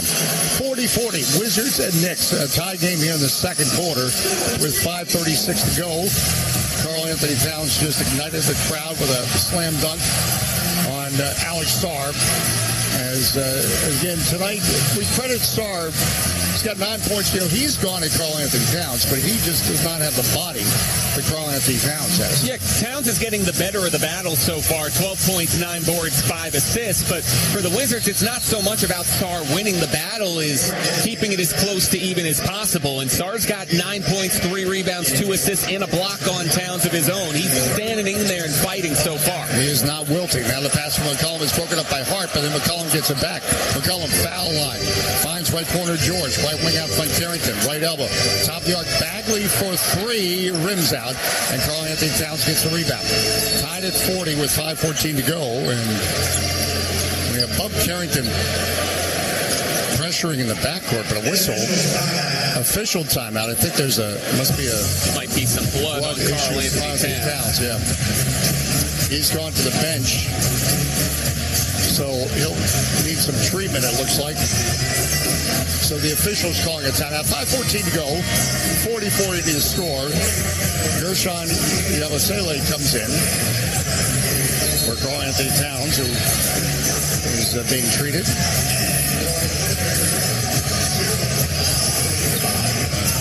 As the Wizards have Bagley, George, Coulibaly, McCollum, and Carrington is your lineup. Oh, it's so good to have Bilal back. And it was like he was shot out of a cannon last Thursday against Oklahoma City. Strong from the start, but again, dealing with a thumb injury, so he kept his cardio up. He was ready to play. Josh Hart, pass mark on the right wing. Hands off Anunoby. Left to Tapi Yabusele. To Brunson. Left wing outside the arc. Started by Coulibaly. Top of the arc. Anunoby back to Brunson. Now George is on him. George almost steals it. Brunson gets it back. Puts up a shot. Left side of the lane. No. And then George secures the rebound. Great defensive possession. All 5. McCollum driving to the basket. Right hand, left side. No. Bagley will get called for the foul. Battling for the rebound. Tied at 40. 4:44 to go. as we are tied, the Wizards and Knicks. Jalen Brunson, so hard to stop, but 18 seconds of really nice defense. Multiple Wizards covered him. Multiple Wizards had to hedge out and recover to the paint. It was just really nice to see. Yabusele, left wing, left elbow, denied. Left corner, Anunoby drives baseline, slapped away by George. Ricochets out to Coulibaly. George defending Anunoby. Now Carrington, right wing, down low Bagley. Bagley backs in on the right block, backing in, throws that front Carrington over to McCollum. Step back, doesn't take a three. Now to George. 8 on the clock. Carrington, hash mark in the right wing. Cuts to his right. Picked up by Yabusele and Brunson. Now just inside the arc out front, shoots off the rim. They couldn't reward the defense with offense. Yabusele, edge of the circle. 3:57 to go, second quarter. Tied at 40 we are. The Wizards and Knicks. Hash mark right wing, Jordan Clarkson. Denied by Coulibaly out on the left wing. Brunson splits the defenders, gets in the strict guard. No N1, but draws a foul. Well, there's a case where Brunson got in between two defenders and put them in a compromising position.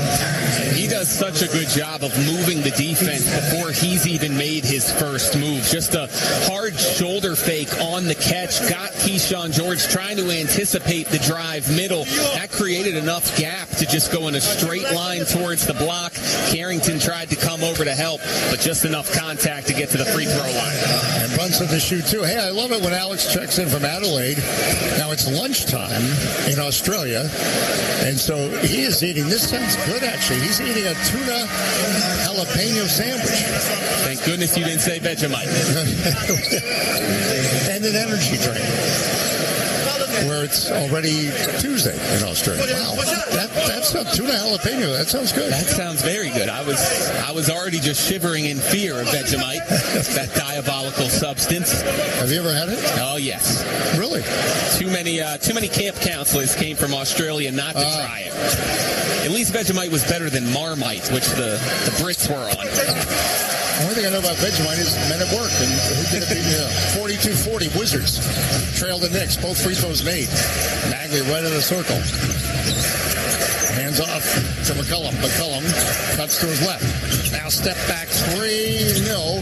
Battle for the rebound, and ricochets into Josh Hart's hands. Center circle. Top of the key. Trailing Clarkson for three, and he's fouled from the side.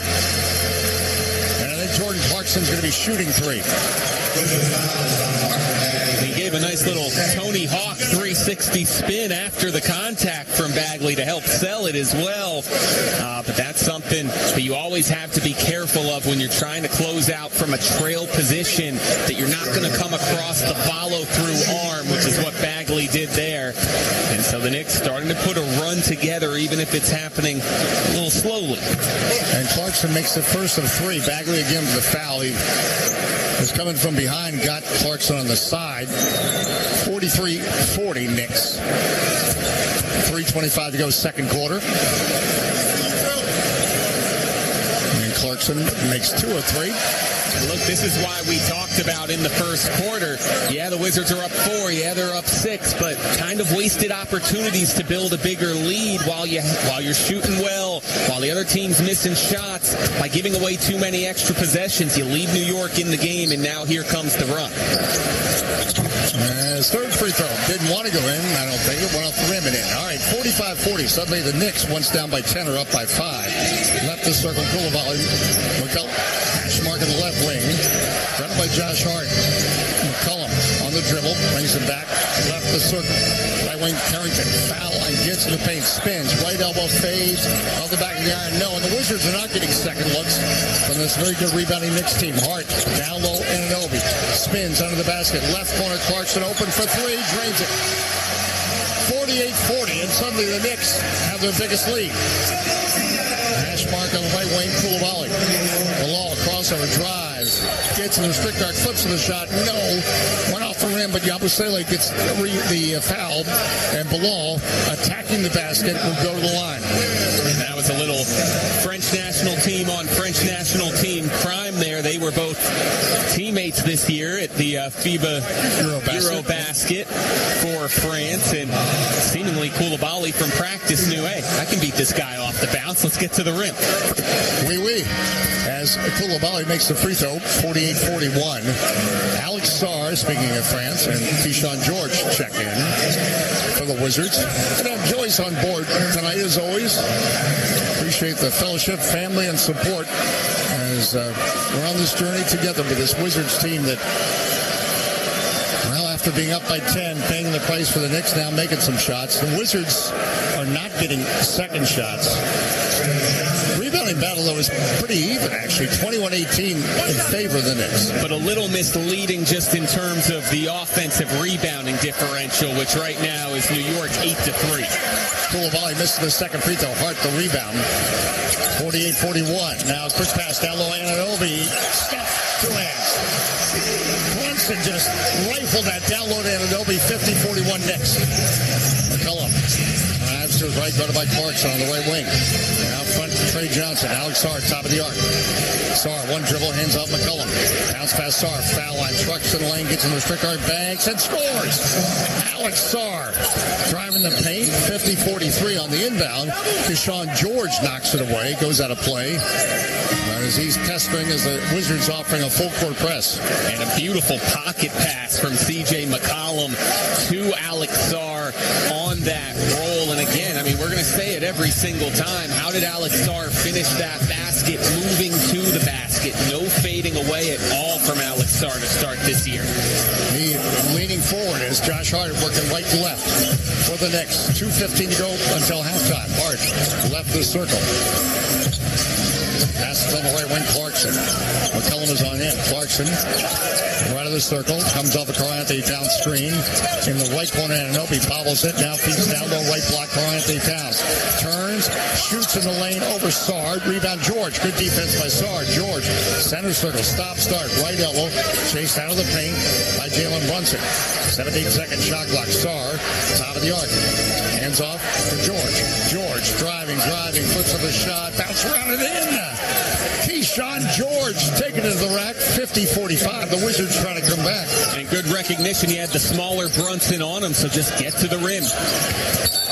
Koulibaly harassing Jalen Brunson, and Brunson gets called for an offensive foul. And that's, again, you have to respect the defense of Bilal Koulibaly.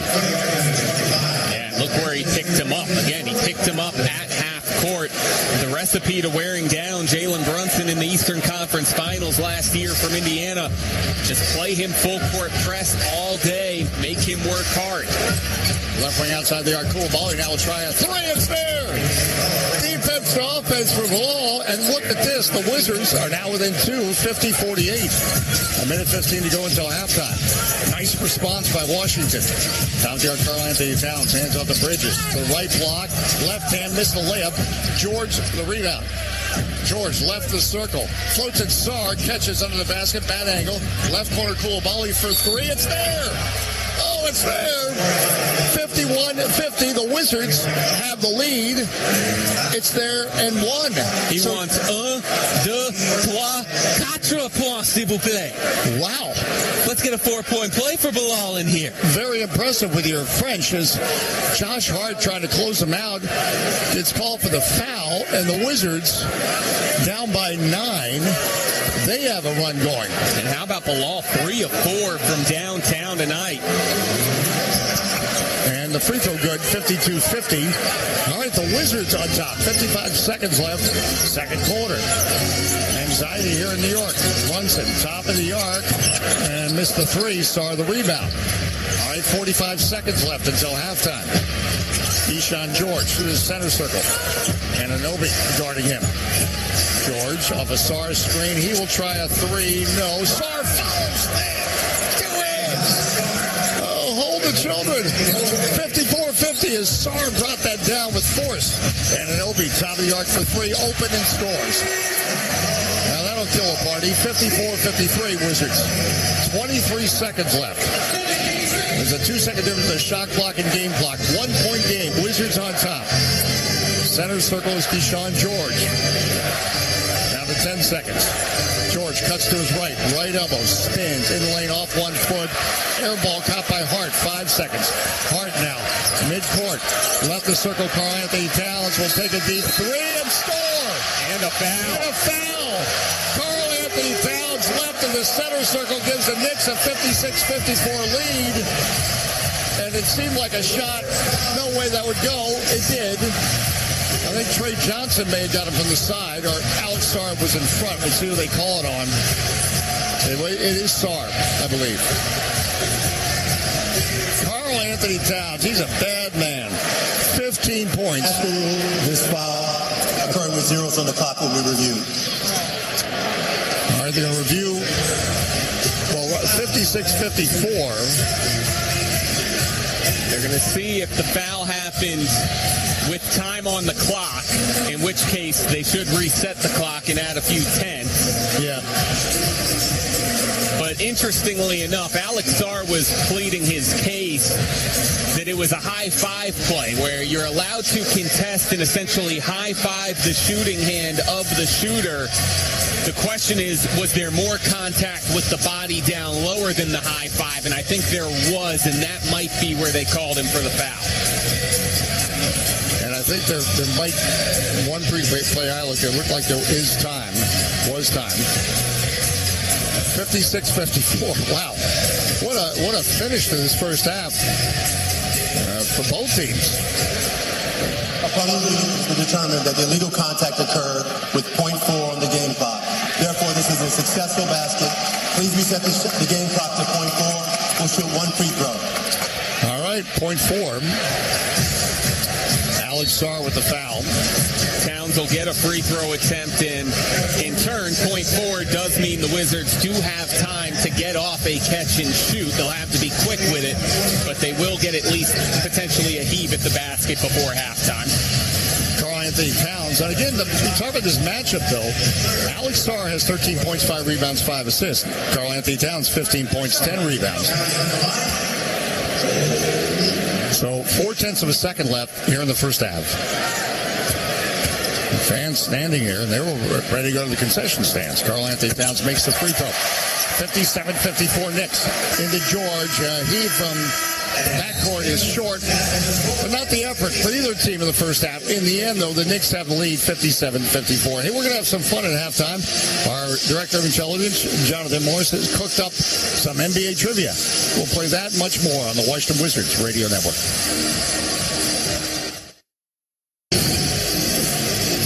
Hey, gang, we're getting set for the second half, but first, let's just pause. We pause 10 seconds. Station identification on the Washington Wizards Radio Network. You're listening to Washington Wizards basketball on WFED Washington and W232DG Sterling. Federal News Network, your home for Wizards basketball. Faisal Hassan checks in. He likes the production of Bilal Coulibaly and Alex Sarr. And yes, Coulibaly, by the way, leads the Wizards with 15 points. And Mr. Willis, long time no listen. Good to have you back tonight as we get set for the second half. Again, no Chris Middleton dealing with an elbow issue as Justin Champagnie actually started for him, is on the floor now. And no Mitchell Robinson dealing with an ankle injury. Landry Shamet is starting for the Knicks. All right, working left to right, Knicks ball. Here we go. Keep checking if you like that. Dave J Sports at Brian Alvin Lake. Jalen Brunson right in the circle. Running by Champagnie.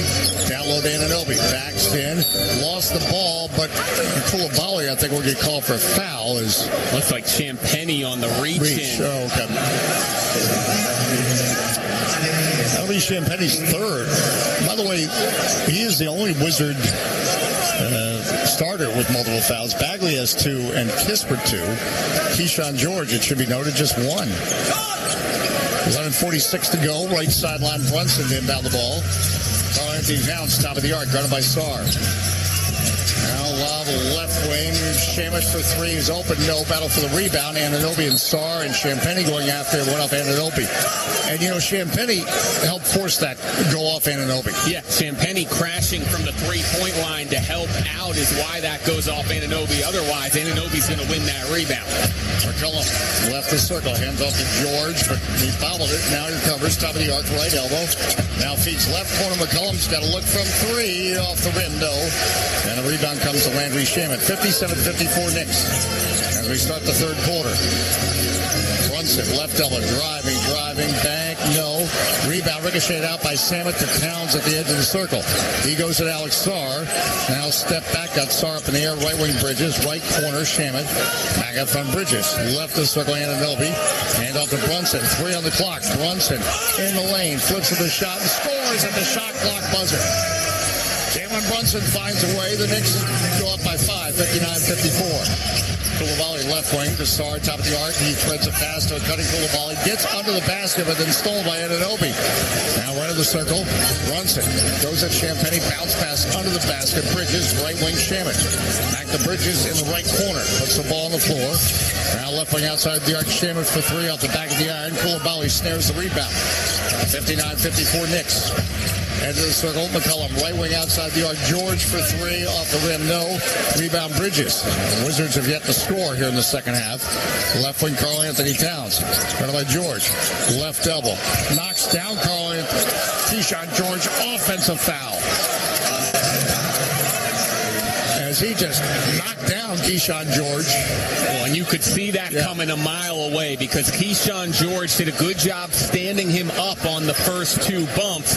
You normally, as the offensive player, get 2 shoulder drops. Once you do a third, if that player hits the ground the way Keyshawn did, it's going to be an offensive foul every time. Left to the top of the key. George poked loose from behind by Bridges. Getting at Brunson. Now right elbow Anunoby to Bridges. He banks, misses, and George the rebound. In transition, Coulibaly. Right wing, Sarr. Euro step in the paint. Left wing, McCollum. Left side lane, flips of a shot, no. And Bridges, Karl Anthony Towns gets the rebound. Still, the Wizards have yet to score. 9:40 in the third quarter, yet to score in the second half. Brunson now into the circle, cuts to his left. Bounce past Karl Anthony Towns. Foul line, glides to the basket. Finger roll and scores and won. 61-54. 9:32 to go here in the third quarter. Coulibaly gets called for the foul, his second. And look, it takes courage to try and step in front of Karl Anthony Towns and take a charge from someone that large moving that fast. But there were opportunities on the back line of that defense to slide in. Instead, the Wizards were reaching, trying to poke the ball away. That's how you give up an easy 3-point play where the contact barely affected him. Hey, Sarmat, good to have you on board tonight and finding us on 106.7, The Fan. That is our new flagship in Washington, D.C. First met Sarmat years ago at a game in Brooklyn. He's a big Wizards fan, travels on the road. Left the circle, Sarr. George, right elbow. Skips the basket, reverse layup, scores. From the right, finish on the left. First 2 points of the second half. And then it's a 12-0 run for the Knicks going back to the first half. Brunson, left elbow, left corner now. Shamet for 3, drains it. Well, Brad Keith's going to call a timeout. 65-56, the Knicks have a quick response after their 12-0 run was stopped. All right, hang on, gang. We're back in a moment from New York City on this Monday on the Washington Wizards Radio Network. Monday night together on the radio, on the app, the way you like it. 65-56, the Knicks on top of the Wizards. And you might want to thank O'Reilly Auto Parts for all your car care needs. Get the parts and services you need fast from the professional parts people at O'Reilly Auto Parts. And at MedStar Health, we're proud the Wizards continue to trust us as their medical team. How we treat the pros, it's how we treat you. MedStar Health, after all, it is how we treat people. Second half underway here in New York City. The Knicks came out flying.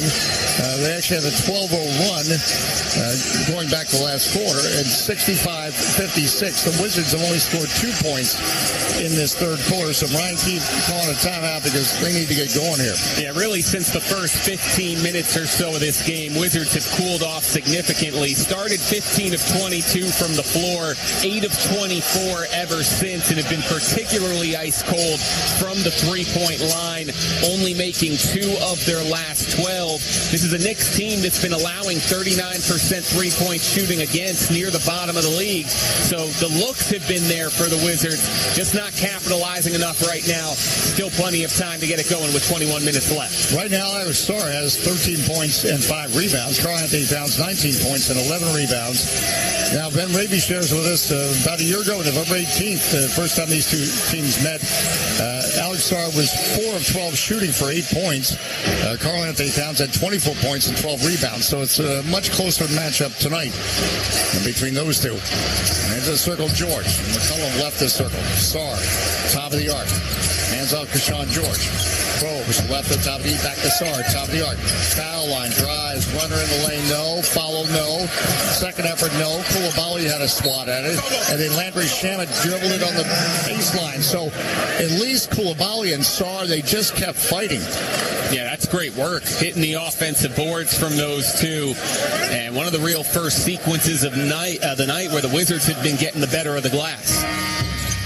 So Keyshawn George went down the ball. Josh Hart comes in and replaces Mikal Bridges. Hey, Dana, hello. And Yup is listening tonight. As always, we appreciate Yup's contribution. Baseline out, Keyshawn George. Left corner, Coulibaly. Running by Shamet. Back up front, Keyshawn George. Top of the arc, 8 on the clock. Left elbow. Edges in the paint. Down low, Sarr. Puts it up and in. Nicely done. 65-58. Knicks on top. Center circle now. Brunson. Anunoby left the circle. Hands up to Josh Hart. Bounce pass Karl Anthony Towns. Top of the arc. 12 on the clock. Hands off Shamet. Top of the arc for 3. No, but a foul. Coulibaly got him from the side as he came off a screen. 65-58. So the Knicks, they started 3 of 12 beyond the arc. They're 9 of 25 now. 8 of 9 from the free throw. Not a lot of free throws in this game. And that right there, one of the toughest plays to cover right now in the modern NBA. That dribble handoff to a three-point shooter who immediately stops and pops. You can't go under on Landry Shamet if you're Bilal Coulibaly. So you're chasing over the top of the screen, and yet as soon as Landry Shamet suddenly stops and pops, you don't really have anywhere to stop your own momentum without it getting into the landing area in that hip of Shamet. And so Shamet able to draw that foul. Not really sure what Coulibaly's supposed to do to be able to defend that without fouling. 2 free throws made by Landry Shamet. David Gaines says another night of multitasking. Northwestern's playing tonight at his school. Friday evening, his school takes on Glenn's school. Glenn Consort's Boston University Terriers. All right, a little Gaines Consort rivalry game. Well, and of course that Boston University team of Glenn Consort was coached by Rick Pitino, and today we heard in this building a promo mentioning Rick Pitino's St. John's team playing here at Madison Square Garden. Free throws made, 68-58. Knicks by 10. Right of the circle, George. Top of the key, Sarr. Hands off Coulibaly at the point between the circles. 10 on the clock. Dribbles to his right. Floats it for Sarr in traffic. Double team. Flips him to shot on Karl Anthony Towns and Shamet and scores. Traffic did not bother him. 68-60 to score. And Alex Sarr now with 17. Left of the circle, Jalen Brunson. The hash mark on the left wing. Coulibaly shadowing him. Karl Anthony Towns, deep 3 off the rim. And Coulibaly gets a rebound. The Wizards were down by 9, and they came back to take the lead. Now they're trying to get back in this, down by 8. Sarr, hands off to Keyshawn George. Right wing. Out by Shamet. Now top of the arc, Sarr. 11 on the clock. Edge of the circle, George. George, left corner. Champagny for 3. No. Sarr battles for the rebound, but Hart gets it. Well, Sarr kept Karl Anthony Towns from getting the rebound. Now up court driving, Brunson floats it up and scores. And 1. As Brunson got to the restricted arc, floated it up to a Luna block attempt. And he's one of the free throw lines, 70-60 to score. Coulibaly went for the block. And Bilal gets called for the foul. The angles from which Jalen Brunson is able to finish off of 1 foot, off of 2 feet in traffic, really so impressive what he's been able to turn himself into as a scorer over the past few seasons here in New York. This is the Knicks' biggest lead, 10. The Wizards' biggest lead was 10. And that's the 4th team foul, Brian, for the Wizards. With 7:19 left in the third. The Knicks do not have one. And now the Knicks lead is 11, 71-60. Brunson makes the free throw. Left wing outside the arc, Keyshawn George. Running by Anunoby, puts the ball on the floor. Cross court to Carrington. Right corner, McCollum for 3. It's there. Oh, good for Woodale shift. 71-63 Knicks. And right wing, Shamet. 6:59 to go third. Shamet. Right of the center circle. Left wing. Josh Hart at the hash mark. Guarded by McCollum. Hart, top of the arc, top of the key. Right corner, Anunoby for three. Drains it. 74-63 Knicks. 6:45 to go.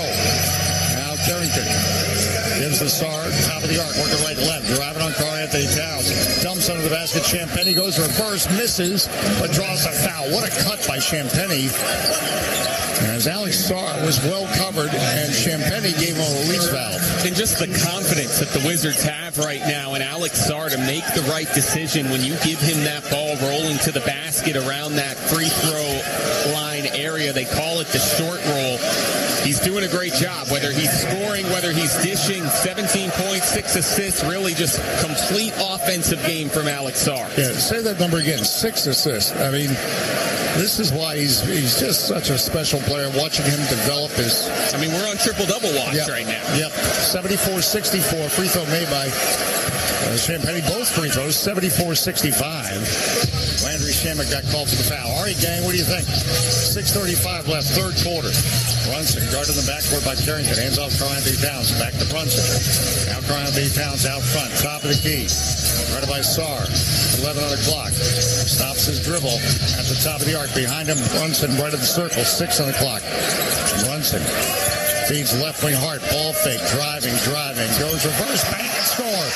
From the left side to the right, 76-65. 23.7 seconds of good defense, but Hart finds a way to make a play at the end of the clock. Sarr now top of the arc for the Wizards. Hands off McCollum. McCollum wheels to the right of the top of the key. Sarr left to the top of the key. Pivots. Back from McCollum. Broken up by Anunoby. He's alone. He's home. Anunoby, the steal and the score. 78-65 Knicks. Their biggest lead, and Brian Keefe will call a timeout. And turnovers again piling up for this Wizards team. Now up to 12 midway through this third quarter. Have to value possessions if they're going to get back into this. All right, gang, hang in there. We're in the third quarter. Back in a moment on the Washington Wizards Radio Network.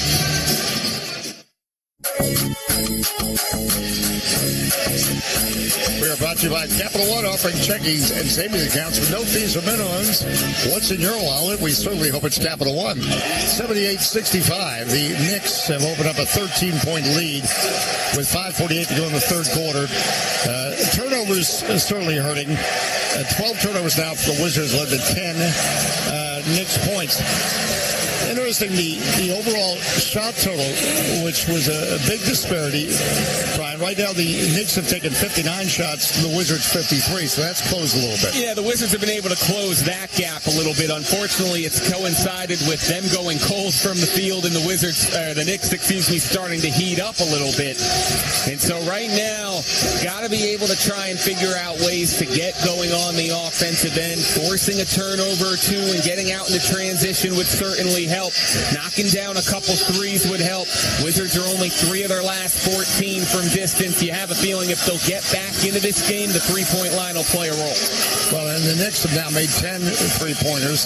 They are 10 of 27, so that number is dramatically improved from the start of the game when they were struggling beyond the arc. And this is a Knicks team that makes a lot of three-pointers.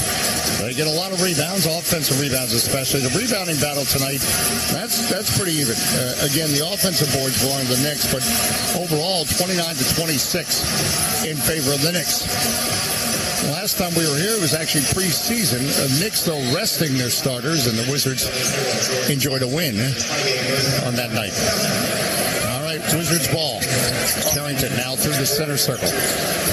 Bagley's in, top of the arc. Yabusele's guarding him, hands off to George. George, right elbow, pass on the wing, McCollum. Catch and shoot for 3 off the rim. Yabusele blocked out everyone, and the Knicks get the rebound. Now Mikal Bridges on the left wing.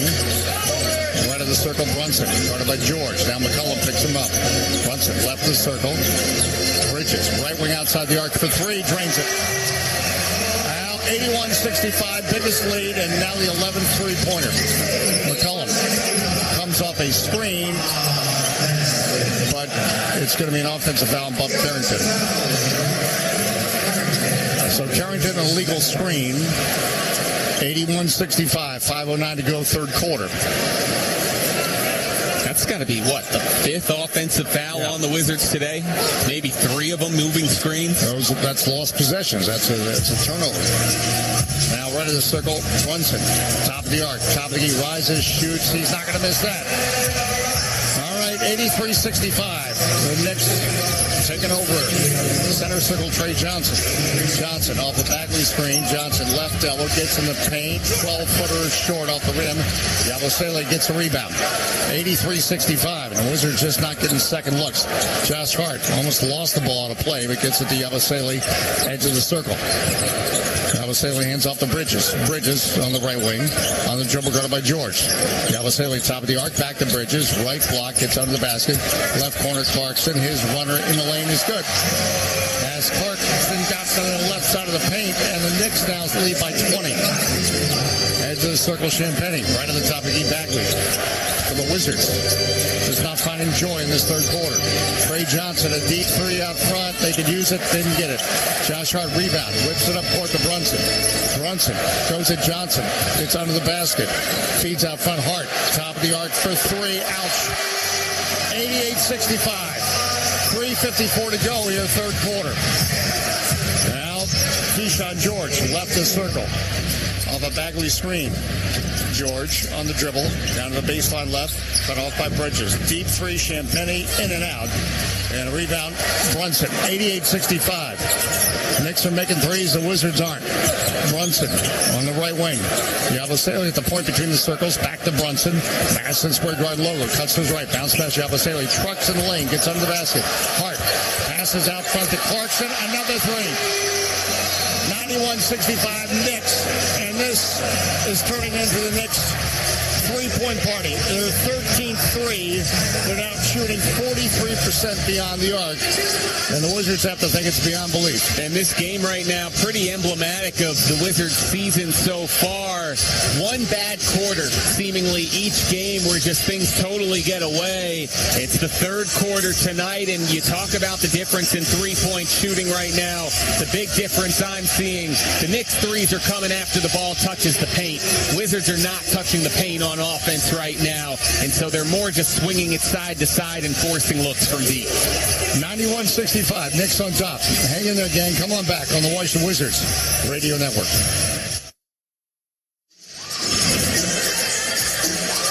Dave Johnson back with Brian Alvin as, again, our Monday Night Basketball will include our Michelob Ultra postgame show. And that also means just talking about everything NBA, as Ben Raby and Chris Wright will be part of that. 91-65 Knicks. As, again, the Knicks just finding too much joy in this third quarter. Head of the circle, Carrington. On the left wing, out front to Kispert, goes behind him, and a turnover. Unforced. It was a bad pass. Goes into the backcourt. 3:06 to go. And really outside of finding Alex Sarr as a short roller in this quarter, Wizards have not found any access to the paint. Knicks really suffocating out on the perimeter right now. Yabusele into the circle, guarded by Bagley. Left wing Brunson. Circles the top of the arc, back to Yabusele. He's going to try a 3. That's no good. Rebound, Trey Johnson. Johnson threads it past Whitmore, left double. Has trouble with the handle, gets it. Towler Strickland flips it a shut. No. Bagley rebound, goes reverse, draws a foul. His reverse attempt was stuffed by the rim. Gershon Yabusele gets called for the foul. His third. And it's only the second team foul for the Knicks. The Wizards on 14 fouls, 2:47 to go in this third quarter. The third quarter where the Knicks took a 3-point lead and expanded it. And this game really, you could say, turned when Bilal Coulibaly picked up that fourth foul. It's 70-60. It's 21-5 Knicks ever since, and the defensive resistance from the Wizards really has taken a downturn since Bilal had to take a seat. That's a good point. He really is a defensive leader, only in his third year, as Bagley makes the free throw. 91-66. Coulibaly also has 16 points, 4 rebounds, 2 assists. Bagley makes both free throws. All right, 91-67. Carrington guarding Brunson in the backcourt. Brunson working left to right. Brunson, right of the circle, off a Yabusele screen, on the right wing outside the arc. Off another Yabusele screen, left wing out front, Hart for three, drains it. They're unconscious, 94-67, and that's a 14-3 now for the Knicks. Now Whitmore cuts to his left on the left wing, out front Carrington, edge of the circle. Kispert, right wing, right elbow, hits in the paint. The left wing Johnson for three, it's there. And that's what you were talking about. It touched the paint, then Johnson scores a three. 94-70. Wizards trail. Brunson drives, spins in the paint, denied by Bagley. Out front Hart, ball fake left elbow. He drives under the basket, Yabusele. And we have a whistle, and I think an offensive foul on Josh Hart.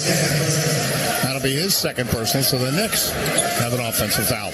Good job by Bagley there, sliding over from help side position and getting those heels just outside the restricted arc to take it. Edge of the circle, Bagley for the Wizards. 16-second shot clock. Bagley, couple dribbles, hands up to Johnson. Right corner, Kispert for three. It's there. Oh, needed that. 94-73. Knicks, a minute 41 to go. And just a couple side-to-side actions, 2 straight possessions to at least get the defense moving. That creates better driving and kicking lanes. Brunson, foul line. Left the restrict arc, bank, misses. Trey Johnson was on him. Now center circle, Carrington to a cut against Stanley. Cam Whitmore and oohs and ahs here in New York. Wizards showing some energy at the end of the quarter. 94-75 Knicks. Left the circle, Bridges. Hand off to Josh Hart. Back to Bridges, right of the center circle. Now top of the arc, start foul line. Right wing Clarkson goes at Kispert. Top of the arc, Josh Hart. Foul line, driving to the basket, bank and score as he split 2 defenders and got to the glass. 96-75. Knicks, 57 seconds left, third quarter. Into the circle, Carrington. Carrington now, cross court to Kispert. Catch and shoot for three. It's there. Oh, it's there. Well, Corey Kispert makes it 96-78, and Kispert is 3 of 3 beyond the arc. Now on the right wing, Brunson, who's guarded by Kispert. Brunson brings it back toward the timeline. Poked loose by Kispert. Brunson gets it back. Now he goes at Kispert. Behind the back dribble. Gets in the paint. 10-footer. No. Bagley gets a rebound. 27 seconds left. Up court to Kispert. Left wing Whitmore. Whitmore drives. Gets in the paint. Out front Kispert through his hands. Bridges gets it. Bridges going at Carrington. Foul line. Bridges stopped by Carrington. Now he goes to the basket. Finger roll, scores. Mikal Bridges makes it 98-78. 14 seconds left in the third quarter. Center circle, Carrington. Shot clock is off. 5 seconds. Left wing Johnson, ball fake. Step back, no three. Now Bagley left the circle for three and misses. All right, the Wizards, once down by 27, have closed the gap a little bit, but make no mistake, this was not a good quarter for the Wizards, down by 20. Yeah, 41 points allowed in that third quarter.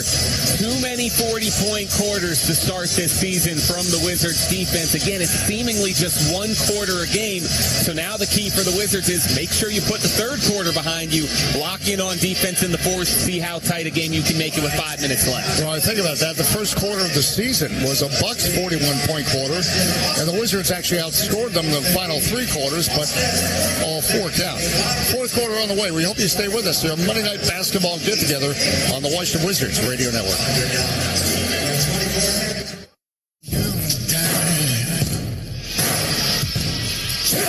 Dave Johnson back with Brian Allen. It's time now for Steam Fitters Who's Hot, brought to you by Steam Fitters UA Local 602, providing the best mechanical services and process piping systems.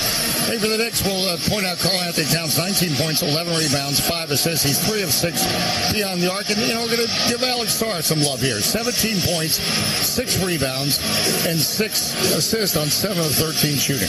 Yeah, look, one of the storylines to follow in this fourth quarter for the Wizards, no secret, Bub Carrington struggling to get his shooting going, 32% on the year, scoreless tonight. He does have 6 assists tonight. How can he contribute as a floor general? Something I'll be watching in this fourth.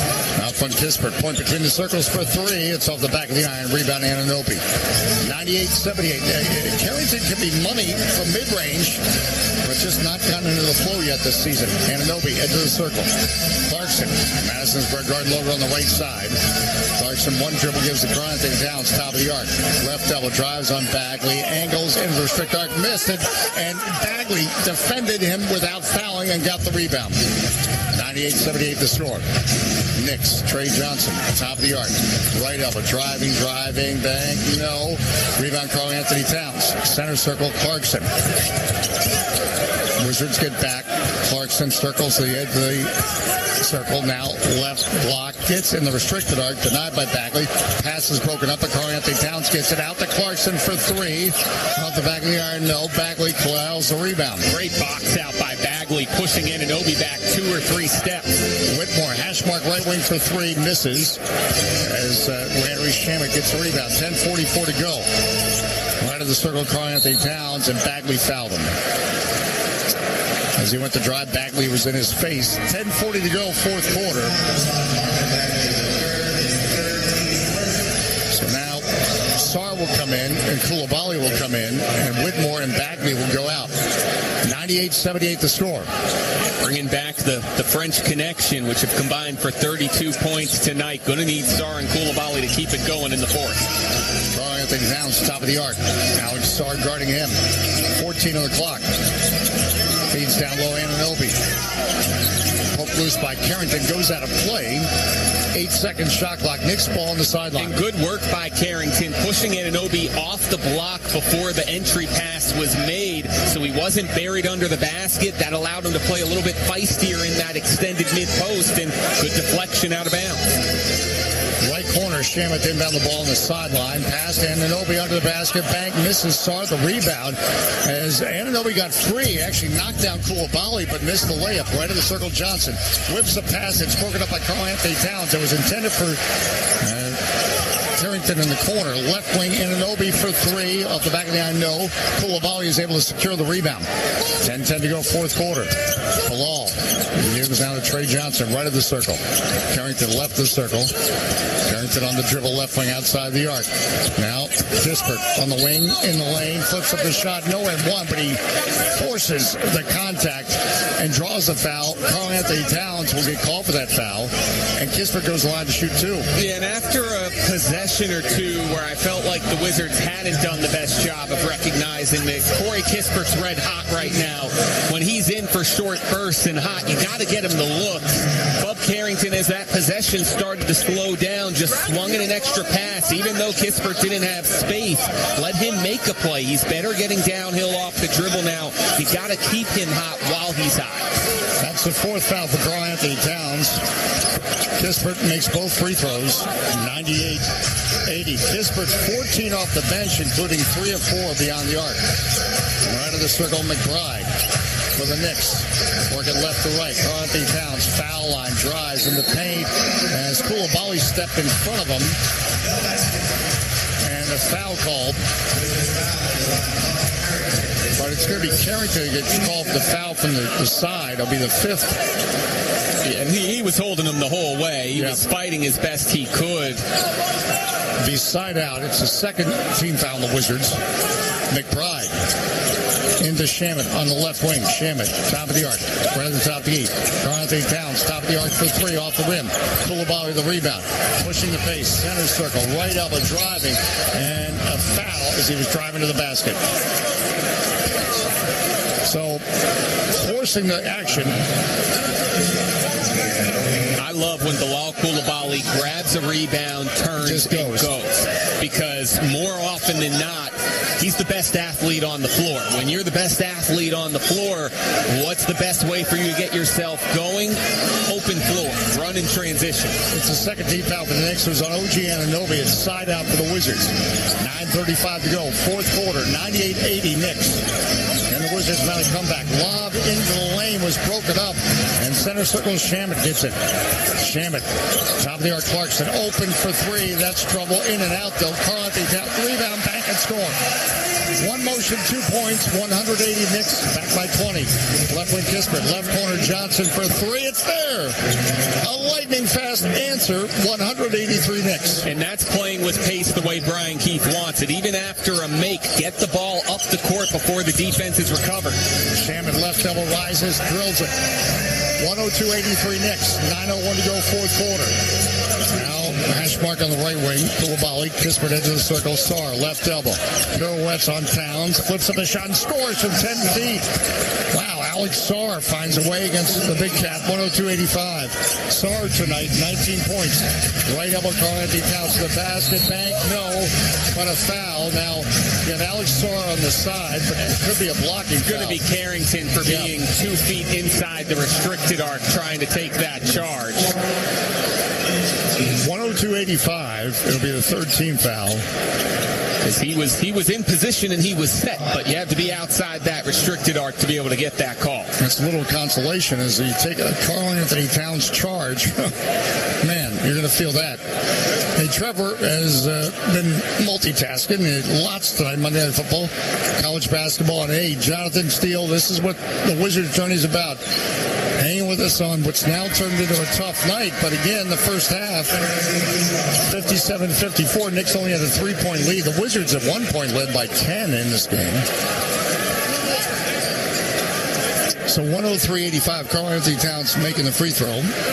And even, on a tough night, what we continue to see from these young Wizards is individual growth. Alex Sarr tonight showing growth in a matchup with Karl-Anthony Towns. Bilal Koulibaly showing growth in his offensive game and the arsenal he has to work with.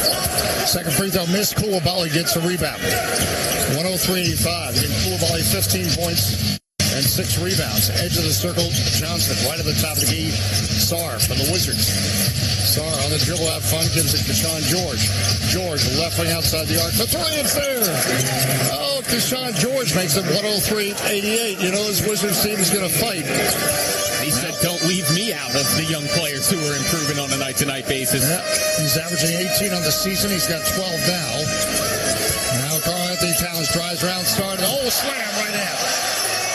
Spring-loaded, 105-88. He had a step and a slam. Koulibaly attacks. Broke it up, gets it back underhand scoop shot. No, it rims out. Rebound comes to Shamet. Unfortunate. Clarkson going at Johnson. Gets under the basket. Bad angle. Right corner, Anunoby. Trying to drive on George. George does a good job of defending without fouling. 8-second shot clock. Over to Shamet. Poke loose by Koulibaly. Goes into the backcourt. Sarr is going to scoop it up. Shovels it to Koulibaly, and then he bobbles it. And lost it out of play. He was about to go up for a layup, but he forgot the ball. Clarkson now, right wing, goes at George. Head down to the baseline. George cuts him off. Out front, Karl-Anthony Towns. Look out, a three. Misses. Rebound comes to Trey Johnson. 7:16 to go. 105-88 Knicks. Left the circle, Keshawn George. Carrington on that left lane. Back to George. Over to Carrington. Sarr now, top of the arc. Sarr is going to shoot a three. It's off the rim. Long rebound comes to Miles McBride. McBride scoots up court on the right wing, and the Knicks will call a timeout. All right, 105-88. Appreciate everyone hanging with us on this Monday. Always appreciate your thoughts at Dave J Sports, at Brian Alvin Life. More in a moment on the Washington Wizards Radio Network.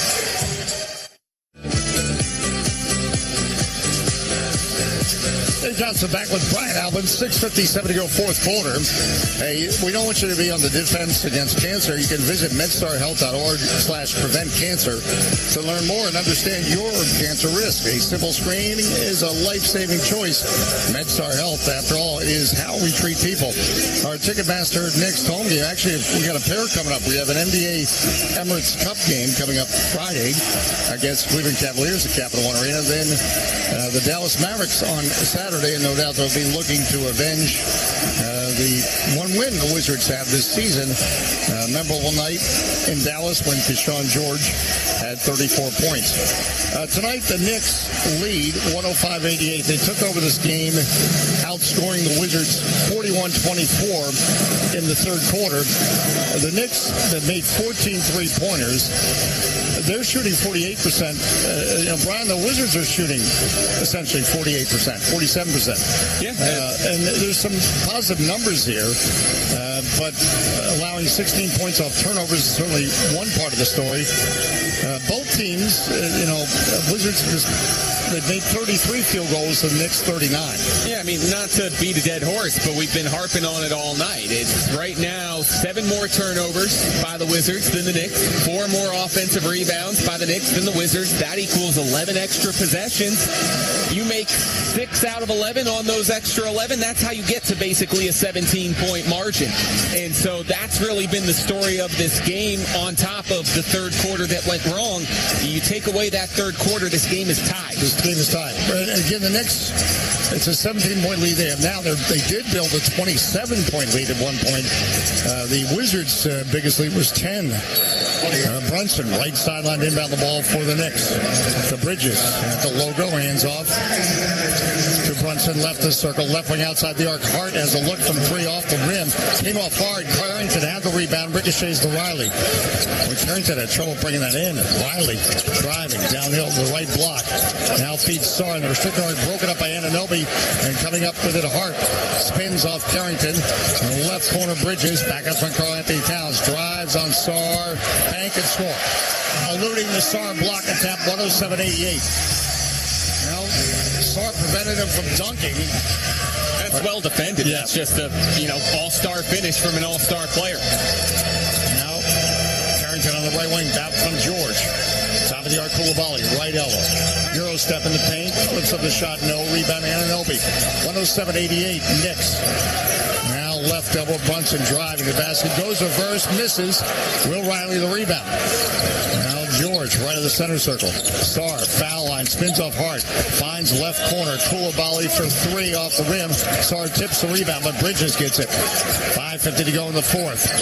107-88 the score. The Knicks head to the circle. Karl-Anthony Towns. Sarr takes a couple swats at him. Anthony Towns right at the top of the key. He's going to shoot from there and score from there.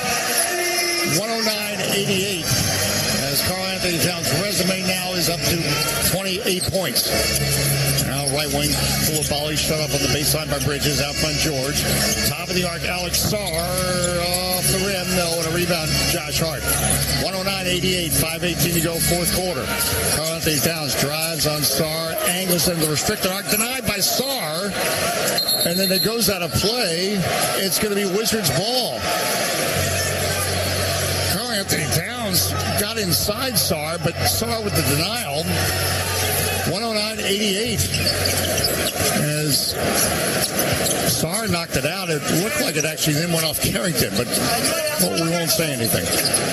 Carrington, left wing, top of the arc, top of the key, to George, right corner for 3, it's there!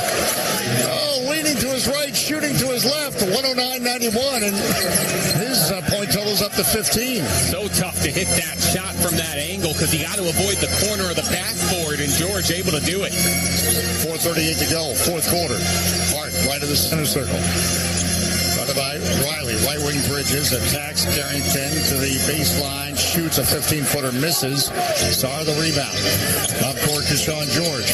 George stops hard, foul line. Gets it stripped by Bridges. Center circle, Bridges. Bounce pass left lane, Brunson. Back to a cutting Karl-Anthony Towns, and one. As he knocks down Coulibaly, but Coulibaly was in the restricted arc. 111-91, and now 30 points for Karl-Anthony Towns. Credit to Bilal for stepping in there in front of the freight train that is Towns to try to take the charge. But again, the Wizards not being mindful of that restricted arc twice now in this fourth quarter. So Karl-Anthony Towns will go to the free throw line. He's only 3 of 4 from the line tonight. The Wizards bring in Vucevic, A.J. Johnson, Carrington's in there. Malachi Branham, Will Riley. So I think this might be it for the Wizards starters, and we might start to see some Knicks reserves in with 4:16 left.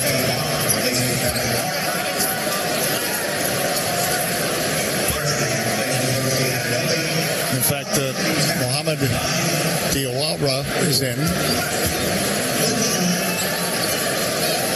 Karl-Anthony Towns Towns with one shot makes it 112-91. All right, Will Riley scooting up court right of the circle. Diawara waiting for him on the dribble. Riley continues. Vucevic, top of the arc. Hands off Carrington. Right elbow. Back to Vucevic. Foul line. Puts up a shot off the back of the iron. No. That'll bring back. Carrington comes away with it. Now A.J. Johnson out front. A.J. Johnson right of the circle. Left the circle. Will Riley. Riley back to Johnson. Top of the arc. Left wing. Branham for three. Rims out. Hart gets the rebound. 3:47 to go in the fourth quarter. Josh Hart left the circle. Now front Karl-Anthony Towns. Ball fake, and then he's fouled by Vucevic as he went to drive. So Tristan Vucevic gets called the foul. Karl-Anthony Towns will go back to the free throw line. That's the 15th foul for the Knicks. 3:40 left in this fourth quarter, Dave, and with Bub Carrington on the court, how nice would it be to get him a couple looks before this game's over? Maybe see the ball go through the basket a couple times and build some momentum headed towards Boston on Wednesday. Because this team needs to get him going, and they haven't been able to through the first 2 weeks of this season. You know it's going to come, but these are the opportunities, even when a game may be lost, to try and find something in the final 4 minutes that you can carry into the next one that you hopefully turn into a win. Yeah, he's only taken 2 shots tonight, 0 for 2. As Jalen Brunson now checks out, as Brunson had 16 points. Again, they didn't let him go off. He can, and he has this season on teams. Averaging 31 a game coming in. Yep. So Karl-Anthony Towns, both free throws, 114-91. A.J. Johnson in the backcourt guarded by Bridges, and Bridges commits a foul because I think they want to get their subs in. The Knicks want to get their subs in. So Karl-Anthony Towns will go out with 33 points and a big round of applause as Hakim Dadier comes in. Also, Tyler Kolek has come in. And the Knicks just picked up their second delay of game infraction, so that's a technical. So Tristan Vucevic will shoot the free throw for the Wizards. And he makes it. 114-92 Knicks. And it looks like Bub's night is actually going to be done with 3:37 as Anthony Gill checks in. So Gill, Riley, A.J. Johnson, Malachi Branham, and Vucevic your lineup for the Wizards. A.J. Johnson, center circle. Vucevic out front on the left side. Threads a pass, Branham to the basket. Slam. Right hand. I know the score, but that still felt good. 114-94 Knicks. Tyler Kolek now hands off to Dadier. Diawara comes to the top of the key, foul line. Bounce pass. Down low, spinning Huck 40, and it's blocked. Vucevic now, center circle after the block. Left wing Branham. Vucevic backing in left block. Guarded by Huck 40, turns and scores. Pardon me, it was guarded by Diawara.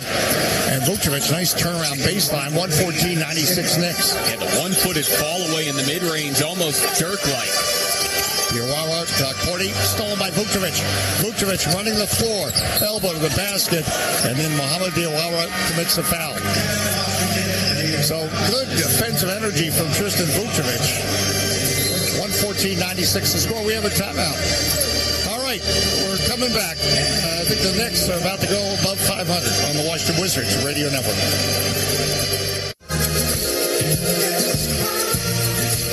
Hey, Johnson, back with Brian Albin and you on this Monday night. Michelob Ultra postgame show still to come as you never know with Ben Raby and Chris Wright. Lots to talk about in the NBA. The Knicks, certainly a subject, is trying to figure out what they're all about. They're about to go to 4-3 on the season, but they had a puzzling 3-game losing streak. But make no mistake, this is a Knicks team that is built to contend for the Eastern Conference this year. again. And road games are tough to win early in the season, so that plays a role in there too. You're also getting used to a new coaching staff, new style of play. Always tough to learn too much from the first 2 weeks of any NBA season. Yeah, Mike Brown, the former Wizard assistant, is the new head coach for the New York Knicks. Hey, the Wizards, if you're just tuning in and you're hearing the score, I salute the way they approached this game, the way they came out. Again, building a 10-point lead at one point, only down by 3 at halftime. I really thought, especially in that first half, they brought the intensity, physicality, whatever word you want to use, to give themselves a chance. Again, if you're just tuning in, they paid the price for a 41-point quarter that they gave up 41 to the Knicks in the third. Meanwhile, Tristan Vukcevic, check out this box score in only 1 minute of play so far. He's got 3 points, an assist, a steal, and a block in a single minute, and he's got a chance to make it 5 points by the end of that minute as he's going to the line here for 2. Well, and again, that's why he's such an intriguing player. His size, his basketball IQ or acumen or whatever you want to say. As Vukcevic makes the first, 114-97. He just has a knack for being involved anytime he's out there on the court. Part of the Serbian team that fell short at FIBA Eurobasket. Missed his second free throw. The rebound comes to Shamet for the Knicks. All right, Landry Shamet left the circle, guarded by Riley. Right wing Kolek for 3, no. And then the rebound, Huck Porty, hands off Kolek, gets under the basket. In the left corner now, driving. Gaudier, right wing outside the arc. Diawara, no. And the rebound comes to Malachi Branham. A.J. Johnson, right of the center circle. Vukcevic, top of the arc, hands off to Branham. He'll try a 3. It's there.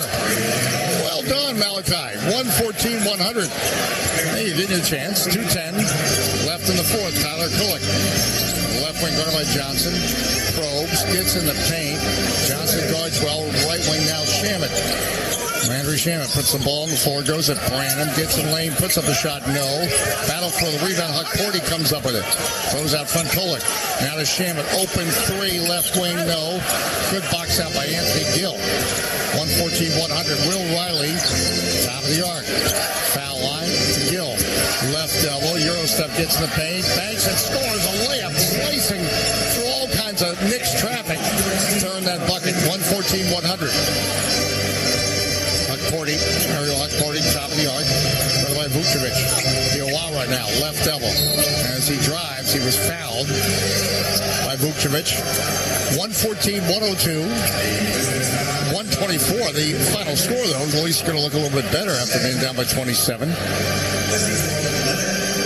As you come down this closing stretch, game seems like it's out of reach. If you're these guys getting an opportunity to get some spot minutes here at the end, your goal is make Mike Brown call a timeout. Make him put his starters back in because you're narrowing it down just enough to make him nervous.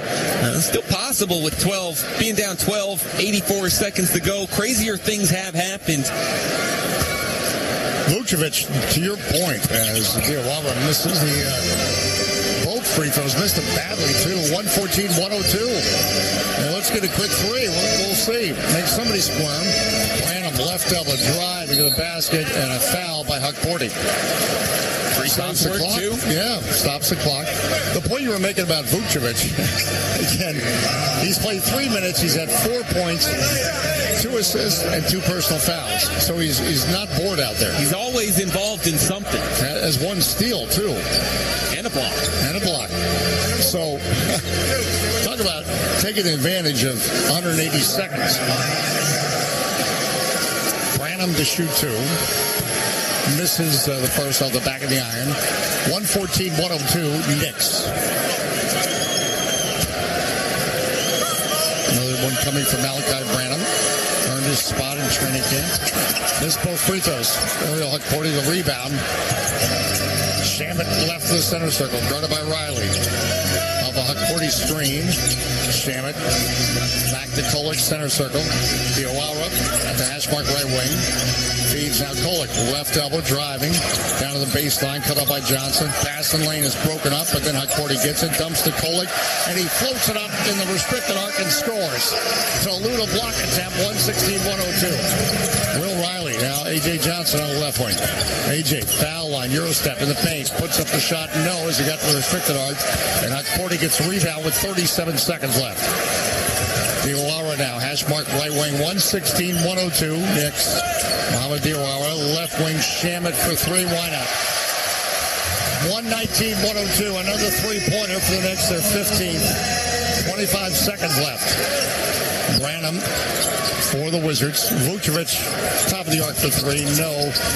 Rebound, Dadier, and I think that's going to do it. 14 seconds left, and the Knicks will dribble to their fourth win of the season after they won last night in this building against the Chicago Bulls. So happiness here in New York. The Wizards, they will look to break their losing streak Wednesday in Boston. We'll come back, get you set for the Michelob Ultra postgame show as your basketball NBA get-together continues on this Monday on the Washington Wizards Radio Network. Coulibaly harassing Jalen Brunson, and Brunson gets called for an offensive foul. And that's, again, you have to respect the defense of Bilal Coulibaly. Look where he picked him up. Again, he picked him up at half court. The recipe to wearing down Jalen Brunson in the Eastern Conference Finals last year from Indiana. Just play him full court press all day. Make him work hard. Left wing outside the arc. Coulibaly now will try a three. It's there. Defense to offense for Bilal. And look at this. The Wizards are now within two, 50-48. There was late first half. Nice sequence there. Both ends of the floor from Bilal Coulibaly drawing the offensive foul on Jalen Brunson. And then Coulibaly seconds later, next possession, converting with the three-pointer at the other end of the floor. That sequence there, drawing the offensive foul in particular. We give that our Leidos defensive play of the game. That among the highlights for the Wizards tonight in New York. They ultimately fall to the New York Knicks. 119-102, the final. Ben Raby, Chris Wright back with you inside the D.C. studios. We'll check in with head coach Brian Keefe coming up in a little bit in New York. But Coulibaly, Chris, in his third game back, his third game since making his season debut last week against Oklahoma City. Again, looked good fishing from long range. 3 3-pointers all coming in the second quarter, part of a 15-point night. And again, those defensive duties against Jalen Brunson, a 30-point score at least to start this year. And Brunson tonight limited to 16. Yeah, for guys like Bilal Coulibaly, Keyshawn George, and the rest of the young core, for the matter of fact, but those guys highlight the most. It's all about reps for them. It's all about how many reps can we get, how much live game experience can we get, because the more they play, the more they learn, the better they'll be. They need to be in that. It's all about growth. It's all about development. Figure out what kind of players they can be. And I think that's how they're starting to form their identity. Bilal is starting to figure out that his athleticism, his length is bothering elite level offensive players. He's forcing them into tough shots. You can't stop anybody in the NBA. It's impossible to just completely shut down. So what you do is you play people into percentages. You play them into gaps. You put in angles. You put little traps on people to try to force them into tough shots. And they probably still going to, they can still high chance that they can make it.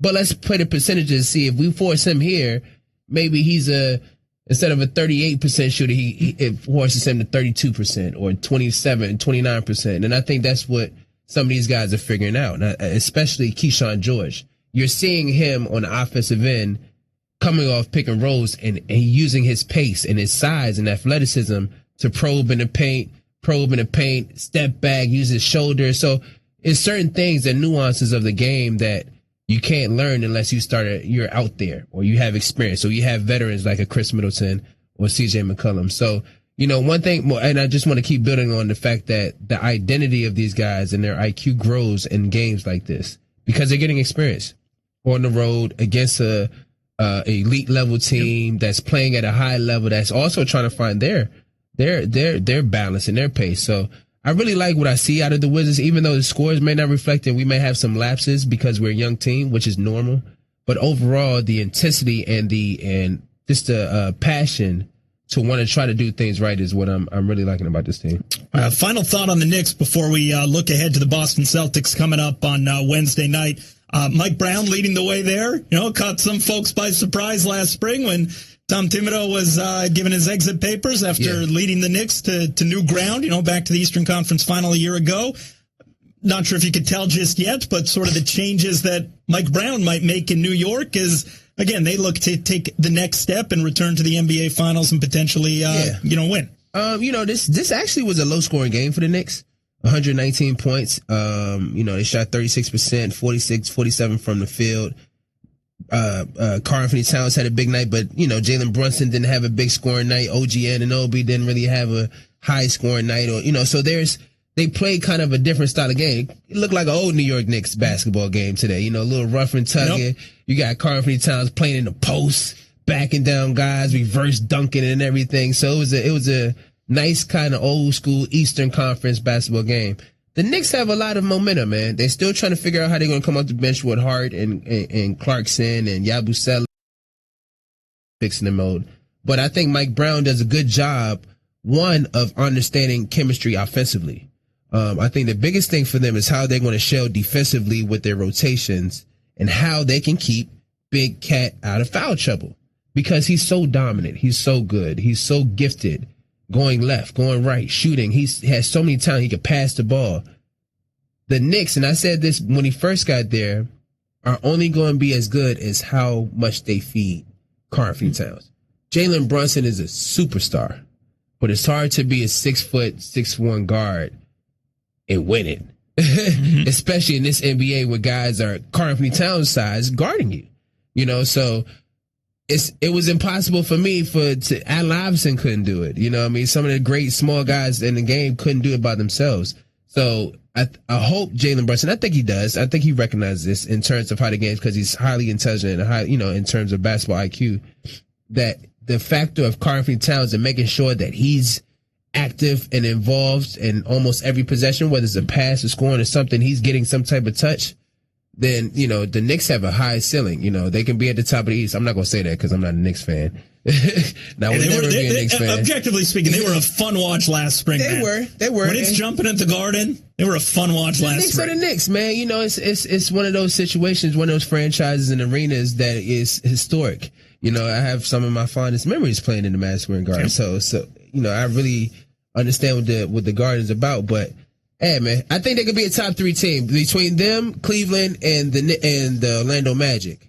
I think those are the top 3 teams in the Eastern Conference. Really interesting you say that about Orlando. You sort of said it in passing a few minutes ago, and we saw and you talk about those big guards around the league. I mean, the Magic are sort of the prototype there. And they've been kind of leading the train of that for the last 3-4 years because they kept the same nucleus for the last 2-3 years.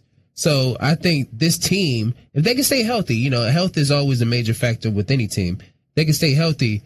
That's a team to watch out for. I don't think you want to see that team in a playoff series now. They have the history. They have the experience. Now they feel that they should win, so. All right, so in no particular order, you got Orlando, Cleveland, and the Knicks as sort of your big 3 in the East. I would imagine. You tell me your next tier would probably be in some order Milwaukee, Boston, Detroit. Yeah, so when we did our pregame, when Brian and I did the pregame, he had the Knicks 1. I said, that's some Northeastern bias because the guy's a Connecticut guy and all that stuff. Yeah. So I said, I'm going to go Cleveland 1. I had Cleveland 1. I had Knicks 2. I had Orlando 3. Then it was Detroit was in there. Boston. Milwaukee was in there. Boston kind of on the line. Detroit. You said Detroit. Who else was there? I think that would be your next tier. I kind of had Indiana. Atlanta. In Atlanta. I was interested to see how Atlanta, because I think they're an interesting team. With their size, now Trae Young went out for a while, but they have a lot of size. Man, they got a lot of skill and talent on that team over there in Atlanta and size. So it'll be interesting how Porzingis plays with them too. The East is no slouch, man. It's very it's wide open. Yeah, it's wide open.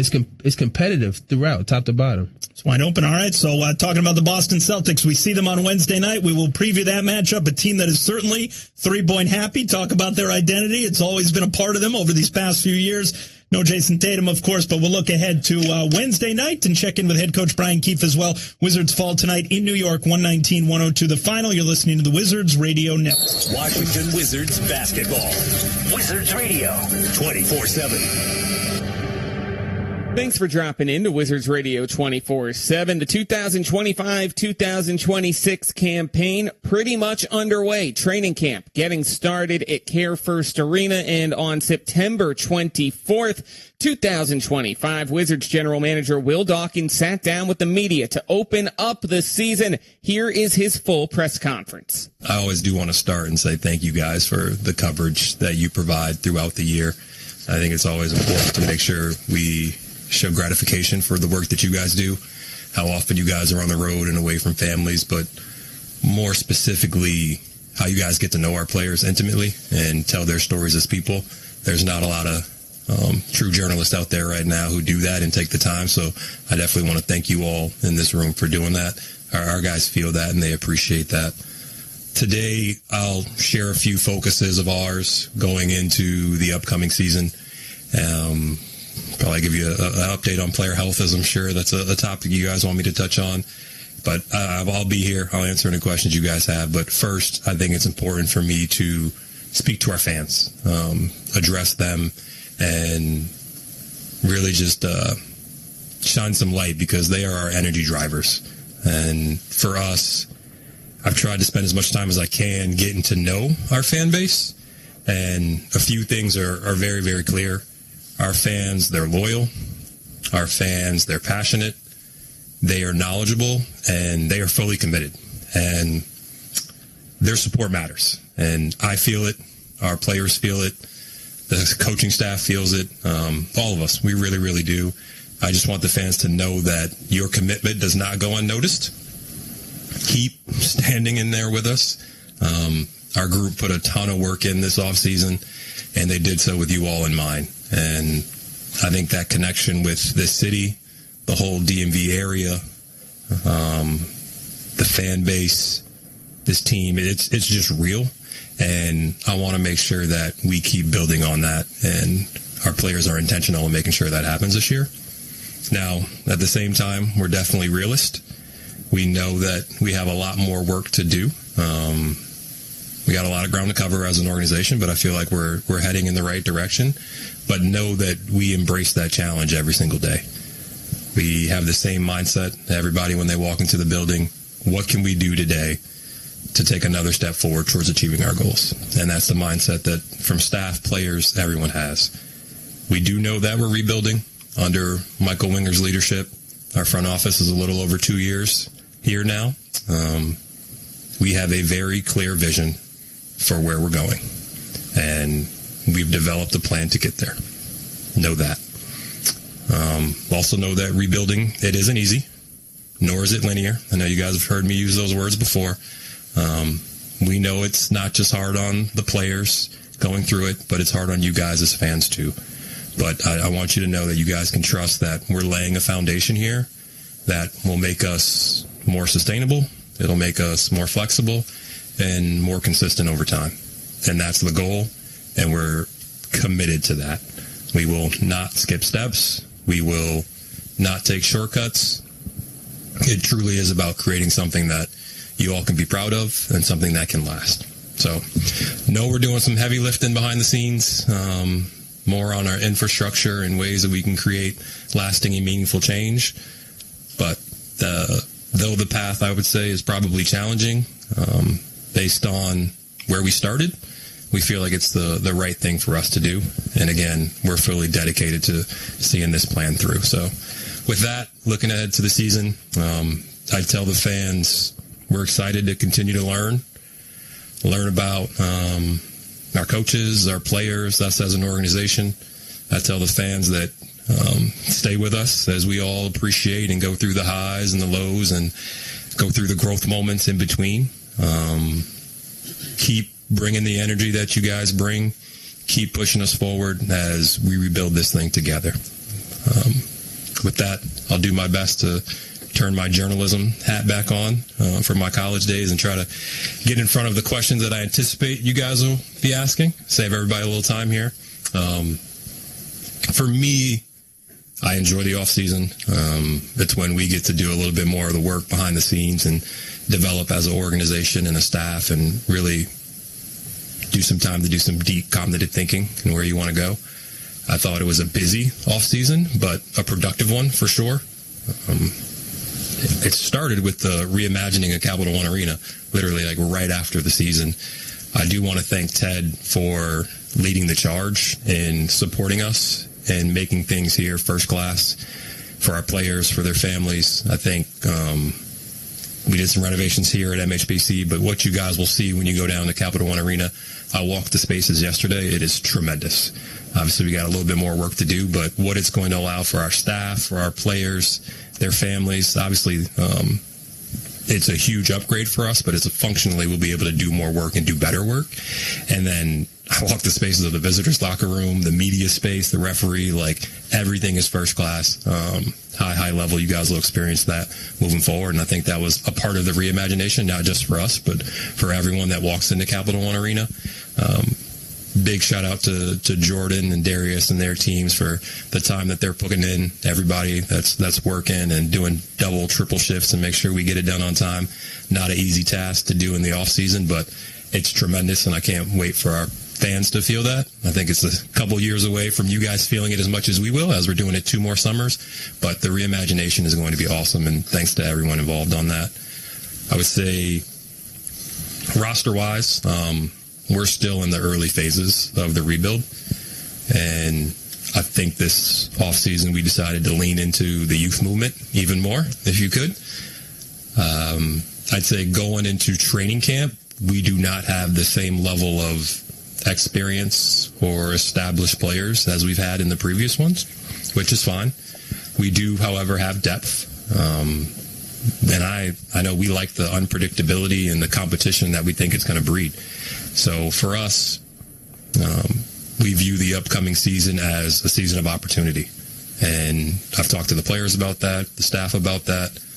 A lot of the growth happens behind closed doors. You guys know we have our intentional environmental gains that we're trying to make, but we also want to see that reflected on the floor a little bit more this year. I think we have a roster full of players who, for different reasons, haven't necessarily reached their prime or their upside, and they have a lot of room to grow, whether that was opportunity, whether that's just age. And we like that about our roster because it has a further runway. I've told them that at some point they'll all be given their opportunity and chances to take steps. And as a front office, we're hoping that people separate themselves. Like, that's what we're looking for this season. And we are not naive. We understand that going through a rebuild, not every player that you see on our roster is going to be a part of the journey when we get to where we're trying to get to. But that's on us to take inventory every single day, realize where we're at, and as an evaluation staff, as a strategy staff, come up with the right questions and try to get those answered. And that's what we're going to do this season. And guys will have their opportunity to play and grow and become a part of what we're trying to do moving forward. But again, this offseason felt different. I know I can say for me personally, it was the first time where it felt like home, I'd say. It was the first off season where you're home and the family's adapted and they're playing with friends and they're going back to the same school. And I know my wife and my kids, it felt like home for us. I know with BK and his staff having a second off season to really talk through schemes and just be more comfortable. I think it's 9 players were in training camp last year. So again, there's some continuity there. A second time coming back through it.